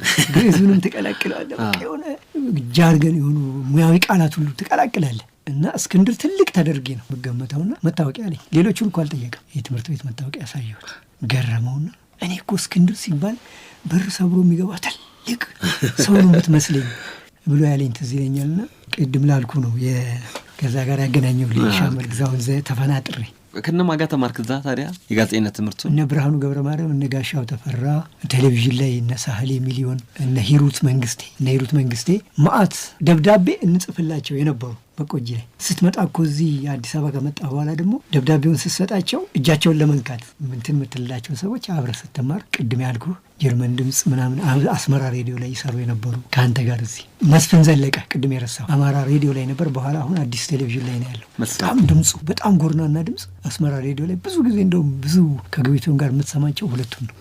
ከእነሱ ጋር ሁሉ አብረን መማር እንዴ እስክንድር አንተነህ እንዴ እየተባልክ የጋዜጠኛ ክበባት ላይም ተሳተፍ ነበረ? ማተር ጋዜጠኞች ክበብ ተሳተፍ ነበር። በቆጂ ያለ ነው ወይስ አዲስ አበባ ከመጣ በኋላ ነው የጀመርከው? እዚህ ነው። ከዛ መጣሁና በነገር ላይ ትምህርት ቤት ሲዘጋ እንደገና ከጨረስኩ በኋላ አዲስ አበባ እስክመጣ እንቁላልና ዶሮ ነጋዴም ነበር። ኃይለኛ እንቁላልም ዶሮም እነግድ ነበር። አንድ ሰዓት ተሰበር ማመጣበት ጊዜ ነበር። አንድ ሰዓት ተሰበር አሁን ፍሪጅ መያዣ የሚያክል ካርቶን ከየት ነው የምታመጣው? ከአርሲ ከበቆጂ አዲስ አበባ። ክዳኑን ቀጥ አድርገህ ነው የምታስረው። ክዳኑ ማጠፍ መሰለ ቀጥ አድርገህ ገለባ እንቁላል ታደርጋለህ። ይዘህ ትመጣለህ። ጎጃም በረንዳ ደንበኛ አለ፣ ትሰጥና ትሄዳለህ። ሲቆጠር አታይም። ጎደለ ተብለህ አታውቅም? አይ አንድም ቀን ገጥሞኝ አያውቅም። የራስህ ነው የቤተሰብ ነው? የራሴ። እስከ ስንት እንቁላል ታመጣ ነበር? 2 ካርቶን ወደ 2000 አይሆንም ብለን 2000 ትልልቅ ካርቶን እኮ ነው ይዘህ የምትመጣው። ዶሮም እንደዛው 2000 ዶሮቹን ይዘህ ትመጣለህ። ዶሮ ክረምት ላይ እየሞቱብን የኪሳራው መንስኤ አንዱም ዶሮ እየሞተ እንቁላል ደግሞ አንድ ሰው ያልሆነ ቦታ አወረደብኝና ከዛ ተሸካሚዎች ባልሆነ አሸካከም ስንድናሉ ደቀቀ። አክስቴም ባል ድሮም አንተ ለጋዜጠኝነት እንጂ የምትሆነው ለንግድ አትሆንም ብሎ ከጋሽ ንጉሴ አክሊሉ ጋር አገናኘ። ይሄኛው ነው እንግዲህ ገና ሳትማር ነው? አዎ ሳልማር። እሺ እናንተ ክበባችሁ ምን ነበር የሚባለው? ውበት አማተር ጋዜጠኞች ክበብ። ከዛ ጋሽ ንጉሴ ያንተ ምጤ ልጆች ካሉ አግኛቸው እንዲህ እንዳንተ የሚጽፉ እስከነሱም ጋር ተገናኝ ብሎ ጋሽ ኪሮስ የሚባል ኪሮስ ማነው ስቱዲዮ ቴክኒሻን ከሱም ጋር አገናኘኝ። የኢትዮጵያ ሬዲዮ ቴክኒሻን የነበረ ከሱም ጋር አገናኘኝ። ከጋዜጠኞችም ጋር አገናኘኝ። ከነጋሽ ታዴ ከነሱ ጋር ሁሉ አገናኘኝ። ጋሽ ታዴ በነገር ላይ ሸገር ላይ እሁድ እንደገና ሲጀምር እኔ በጽሁፍ እሳተፍ ነበር። ድምፅ ገብታ አንብባለኝ አልሆንም ስለው በግድ አስነበበኝ። እውነትም ትክክል እንደማትሆን ታውቃለህ ብሎ ራሱ ያነባው ነበር እና ከነጋሽ ታዴ አገናኘኝ። ምን አለኝና ቀጥታ አማተር ጋዜጠኞች ክበብ ደግሞ ያኔ ጳውሎስ ኞኞ የሚባል እነ መሳይ አለማየሁ ነበሩ የሚመሩት። ሄድኩኝ ማመልከቻ ጽፍ ሊፍት ለመጀመሪያ ጊዜ የተወጣሁት ኢጋማ ህንፃ ላይ ነው። ገባሁ። በሊፍት ገብቼ እዛ አገኘሁት። እየተንቀጠቀጥኩ ሳቀርብ ያኔ ደግሞ ትዝ ይልህ እንደሆነ አዲስ አበባ ከተማ ከንቲባ የነበሩት ተፈራ ዋልዋ ከንቲባ በነበሩ ጊዜ የስራ ቅነሳ ይደረግ ነበር ከከተማው ከአስተዳደሩ። እሱም ምንድን ያለኝ ያንን አባልሁን ስለው አይ እንደውም እኛም በቅርቡ ቅነሳ ልናደርግ ስለሆነ ከአባሎቻችን ከንቲባህን ተከትለ ነው እያልኩ ከውስጤ እዛ እሱ እንደዛ ሲለኝ ማመልከቻዬንም አልተቀበለኝ። በቃ ይዘህ ሂድ ሲለኝ ተናድጄ ማመልከቻዬን ራስ መኮንን ድልድይ ላይ ትዝ ይለኛል ቀዳድጄ ጋዜጠኛ ከዚህ በኋላ አልሆንም ብዬ ከነወረቀቱ ሄደ። የጋዜጠኝነት ተስፋዬ ወንዝ ውስጥ አልሆንም ብዬ ነው ተናድጄ ሄድኩና አስቻለውን ነበረ ያማከርኩት። እነሱ ደግሞ ውበት አማተሪ ጋዜጠኞች ክበብ አቋቁመው ነበር። እሱ ግን የኔን ፍላጎት ላለመጫን አድራሻውን ብቻ ነው የጠቆመኝ የጳውሎስን እንጂ እኛ ጋር ግባ ማለት ይችል ነበር። ምክንያቱም እሱ የሚያቋቋመው እንደኔ መልስ ተሰጥቶት ነው እዛ አንቀበልም ብሎት። ስለዚህ እንዲህ አለኝ እኮ ስለው እኔ መጀመሪያም እኮ ስሜትህን ልጠብቅ ብዬ እንጂ እኛም ጋር እኮ ክበብ አለ አለኝ። እኔ አላቅም ነበር እንደነበረ ገባሁ። እናስቻለው ጋር እንኳንም ገባሁ ነው ያለው። እዛ በቃ የሚዲያ ስራ ይሰራል በደንብ ቅዳሜ ሁሉም ነገር 4 ግሩፕ አለ። በ4 ግሩፕ ተከፋፍለን ምድብ 1 2 3 4 ተብሎ በወር አንዴ ነው የሚደርስህ። ዜና አለ፣ ፕሮግራም ታቀርባለህ፣ ሙዚቃ ታቀርባለህ። የራሱ ቴክኒሻን ተመድቦለት ከዛ ግምገማ አለ። 3ቱም ቡድን ይገመግማል ቁጭ ብሎ በቃ ምንም ይሉኝታ ምናምን የሚባል ፍራቻ ምናምን የለም። እየተጠራረብክ እኔ አሁን ለሚዲያው ትልቅ አስተዋጽኦ አድርገዋል ከምላቸው አንዱ የአማተር መድረኮች ነው። ብዙዎቹ አማተር ክበባት ይህን ዘዴ ይጠቀሙ ነበር። ውበት ቆየንና ጆርናሊዝም ስኩልም ስንገባ የውበትን ማስረጃ ተይዞ ማስረጃ መሆኑን የገባ ነው። ብዙም ከስራም ጋር እየተጨናነኩ እንትን ስል ያው ተክተን እነ ሄኖክ ስዩም ሀገሬ እነሱ ተተክተው ሊቀመንበርነቱን አስኬዱ። እያለ የቀጠለ ሊቀመንበርም ነበርኩ። ጸሐፊ ወዲያውኑ እንደመጣሁ ጸሐፊ ሆንኩኝ። በኋላም ሊቀመንበር መገፋት ያደርሳል ከማታ ከደና ቦታ እንደውም እሱን እንደውም ብታስኬደው ካለ ጥሩ ነው ያመልማል። በዛ እያልን እኛም ተመረቅን፣ ወደ ስራው ዓለም ተገባ። ከዛ ምን ሆነ መሰለ ማሰልጠን አማተር ጋዜጠኞች በነገር ላይ አጥር አልነበረው። እንገናኝ ነበር ብሩህ፣ ትፍላሜ፣ ጳውሎስ፣ አዲስ አበባ ክልል 14 አማተር ጋዜጠኞች ክበብ፣ ሰናይ፣ ደሴ እንገናኝ ነበር። ሰናዮቹ እኮ ጠንካሮች ናቸው ደግሞ አይደል? ከክልል በጣም ጠንካራ እሱ ነበር። ጮራ የሚባልም ነበር። ከእነሱ ጋር መገናኘት ጀመር። በጋራ መድረክም በስልጠናም እኛ በቃ ከዛ የተማርናት እየወሰድ ማሰልጠን ጀመር። እንደዚህ እያለ ከዛ በኋላ መጉረፍ ጀመረ ሰው ወደ ማሰልጠኛው። መገፋት የማታ ማታ ያደርሳል ከደና ቦታ ኑሮዬ ተስተካክሎልኝ እኖራለሁ ዛሬ በደስታ ሁኔታ። መገፋት የማታ ማታ ያደርሳል ከደና ቦታ ኑሮዬ ተስተካክሎልኝ እኖራለሁ ዛሬ በደስታ ሁኔታ። ከዩኒቨርሲቲ ከተመረክ በኋላ መጀመሪያ የገባው የት ነው? ዋልታ ገባሁ። ተወዳድሬ ሳይሆን ተፈልጌ ነው። በነገር ላይ 2 ተቋማት እየተማርን ጠየቁን፣ ሪፖርተር ጋዜጣና ዋልታ። እኔ ደግሞ የግልና የድርጅት ጋዜጣ ውስጥ አልገባም። በቃ ከገባሁ ፖሊስና ህብረተሰብ ወይ ደግሞ ፕሬስ ነበር ምለው። ኢትዮጵያ ሬዲዮንም እንትን አልኩት። ለምን ድምፄ እንደማይሆን ስለማውቅ ፕሪንት ጆርናሊዝም ህትመት ሚዲያ ላይ ነበር የተማርኩት። ስለዚህ ወይ አዲስ ዘመን መግባት አለብኝ፣ ሬዲዮ ከሆነ ደግሞ ፖሊስና ህብረተሰብ ያሳደገኝ ቤት ነው ብዬ ነበር። ያው እንደገባን ስራ ጠፋ። እየተጠየቅን እኮ ትምህርት ቤት እየተጠየቅን፣ በተለይ ዋልታ ሪፖርተርም እንደዛ አብርሃም ረታ አለሙ ሲጨርሱ እንዲመጡ እኔና መታሰቢያ አፈወርቅ የምትባል ልጅ የሆነ ስራ ይዘንላቸው ሄደን ነበር። ጥቆማ ይዘንላቸው ኢንቨስቲጌቲቭ የሆነ የምርመራ ስራ ሰርተው ነበር። በእኛ ጥቆማ በዛ ብር ሰጥተውናል። አማራ አረጋዊ ባለቤቱ ያኔ ዋና አዘጋጅ ነበር። ስትቀጠሩ ቀጥታኛ ጋር ነው ማነው ስትመረቁ ብሎናል። ለትምህርት ቤቱም ደውሎ የእናንተ ልጆች ገና ሳይጨርሱ የምርመራ ጋዜጠኝነትን ሰሩ ነው ያለው። ጥቆማ መጡ አይደለም ያለው፣ ሰሩ። አዎ ሰሩ። ያ ሞራል ሆነ። እኔ ግን አቋም ስለነበረኝ ዋልታ ደግሞ ያው የኢህአዴግ ነው ምናምን ይባል ስለነበረ እኔ ድርጅትም አልፈልግም ብዬ ስትቸገር ግን ያው ወደ ጠላው እንትን ትላለህ አይደል። ሰው ተልኮ አማኑኤል አብርሃም የሚባል አብሮኝ ተምሯል። በኋላ የፓርላማ አባል ነበር። ከፍተኛ ቦታ የደረሰ ከሚኒስትር ዴኤታ ማድረግ እሱ አሁንም እንቀራረባለን። እሱ ሪከመንድ አድርጎ ጠቁሞ ለስሙ ማስታወቂያ ወጥቶ ተወዳድሬ ገባሁ። ምን ያህል ሰራ ዋልታ? 5 ዓመት ነው እኔ። ከዛ በኋላ እኮ 21 ዓመት ሰርቻለሁ።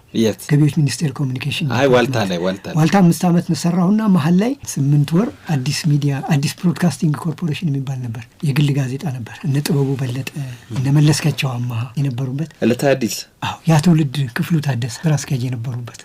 ከእንደዚህ አይነት ሰዎች ጋር ሰርቻለሁ 8 ወር። አዲስ ዜና የሚባል አዲስ ዜና እዛ 8 ወር ሰራሁና ወደ እንትን ገባሁ። ዋልታ ግን እንዴት ገባህ ወደ ገቢዎች የገባሁት ሲም ካርዴን ላወጣ አሁን ያለችውን የምታውቃትን ስልኬን ላወጣ እዛ ግሎባል ሆቴል ላይ ነበር።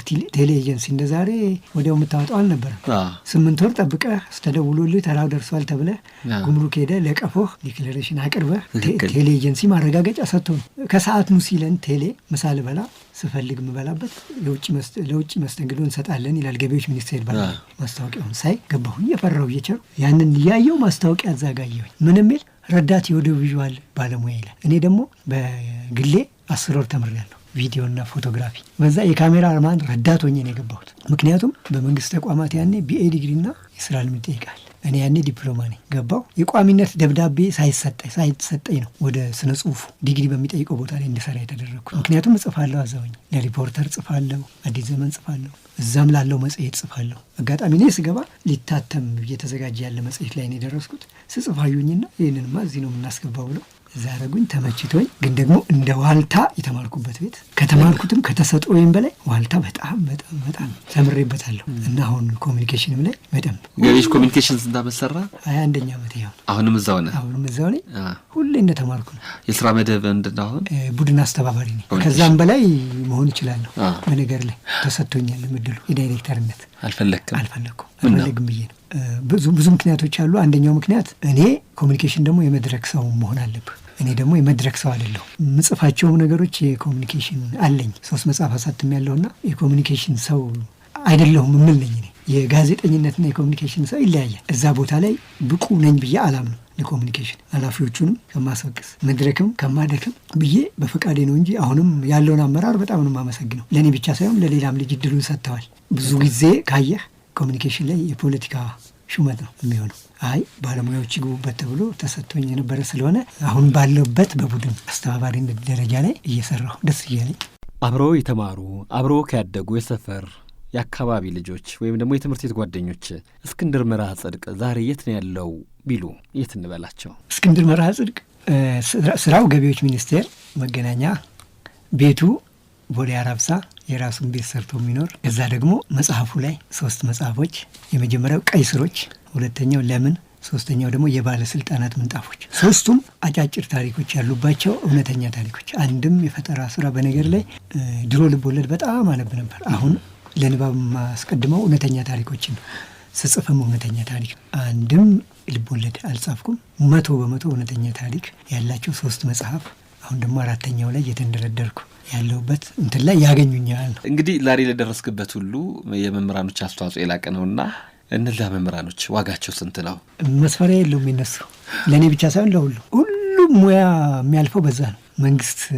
መንግስትን እስከ ዛሬ በሚጠይቁት ጥያቄ የምስማማ ሰው ነኝ። የፈለገ ቢፈልጉ ቪኤትም ተገዝቶ ይሰጠን ቢሉ አብሬ ይገዛላቸው ምል ነኝ። ጨረቃም ላይ ውሰዱን ቢሉ ውሰዷቸው ምለው ነኝ። ቪኤቱንም የሰራውን ጨረቃውም ላይ እንዲወጣም ያደርገውንም የፈጠሩ ከመጨረሻው ከመሬቱ ጀምሮ እስከ ላይ ጫፍ ድረስ የፈጠሩ እነሱ ስለሆነ መስፈሪያ የለው ለነሱ። በጣም ደስ ይላል። ቆይታችን እንዴት ነበር? እስኪ በጣም ደስ ይላል። በጣም ምክንያቱም እኔ ደስ ያለኝ ለመምህራን ዋጋ እንድንሰጥ ከኔ ጋር ብቻ ሳይሆን አዳምጣለሁ። ይሄ ፕሮግራም ለመምህራን የሰጠው ዋጋ በጣም ደስ ይላል። ይሄ ፕሮግራም ከተጀመረ በኋላ ይመስለኛል አንዳንድ መድረክ ላይ እንደውም አሁን መምህራንን እያመሰገኑ ነው። የቅርቡን እንኳን ባነሳል እንትና እዝራ እጅጉ ያስተማሩትን መምህር ነው ሽልማት ያስሸለመ። የእናንተ ይመስለኛል ይሄን የሚያነሳሳው። በምን አዳምጦት ካልክ ሸገር አንዱ የሚደመጥ ሚዲያም ስለሆነ እና ለመምህራን የምትሰጡት ዋጋ እኔ የሚመጥናቸው ብቻ ሳይሆን ያንስባቸዋል። እናንተ ብቻ ሳትሆኑ መንግስት እያደረገ ያለው ነገር በሙሉ ሲያንስባቸው እንጂ የሚበዛባቸው አይደለም። እኛ አሸብተናቸዋል አይደለ? የተለያየ ጸባይ ይዘን ስለሆነ ለነሱ ምን ልበልህ፣ በአባትና በእናት የሚወከል አለ አይደል? የወጋየው ደግነቱ የሰው እንስሳ ያረጋግጥ እኔ ለነሱ ነው ቢሆን ጥሩ ነው። እኔ ወስጄ እዛ በሰካው በጣም ደስ ይላል። የሚገባቸው ናቸው። እስክንድር ቆይታችን አብቅቷል። ከስቱዲዮ የምንወጣው አንተ በምትጋብዘን ዘፈን ይሆናል። የማንን ነው የምትጋብዘን? እኛ ስናድግ የብሔር ብሔረሰቦችን ሙዚቃ አዳመጥና ያደግ ነው። ዛሬ በጣም የሚያስጠላኝና የሚያናድደኝ ነገር ሁሉ ነገር የራሱን ብቻ ሆነ። አማርኛን የምታገኘው አማርኛ ተናጋሪው ላይ፣ ኦሮምኛን እንደዛ አልነበር የሚያደግ ነው። እኛ ቤት ኦሮምኛ የነ አሊ ቢራ የነ አብተው የነ ሰለሞን ደነቀ ቅድም ስታስታውት፣ ትግርኛ የነ ኪሮስ የነ ኮይሻ ሴታ ወላይትኛ እየተገዛ ነው ያደግ ነው። እና አንዱ መሐሙድ አህመድ ኤቦ የሚለው ኤቦ እና እኔ የምታስደምጣቸው ሙዚቃዎች በሙሉ ግን ራሳቸው የሰሩት ራሳቸው ያልደገሙት የመጀመሪያው ሰው ያልሰራው ስለማልመርጥ አትጠራጠር። እዚህ ስለመጣና የያኔዎቹ መምህራኖችን ስላመሰገንክ በጣም አመሰግናለሁ። እግዚአብሔር ያክብርልኝ። በጣም ነው የማመሰግነው። አሜን። እስኪ እያለ ዝካ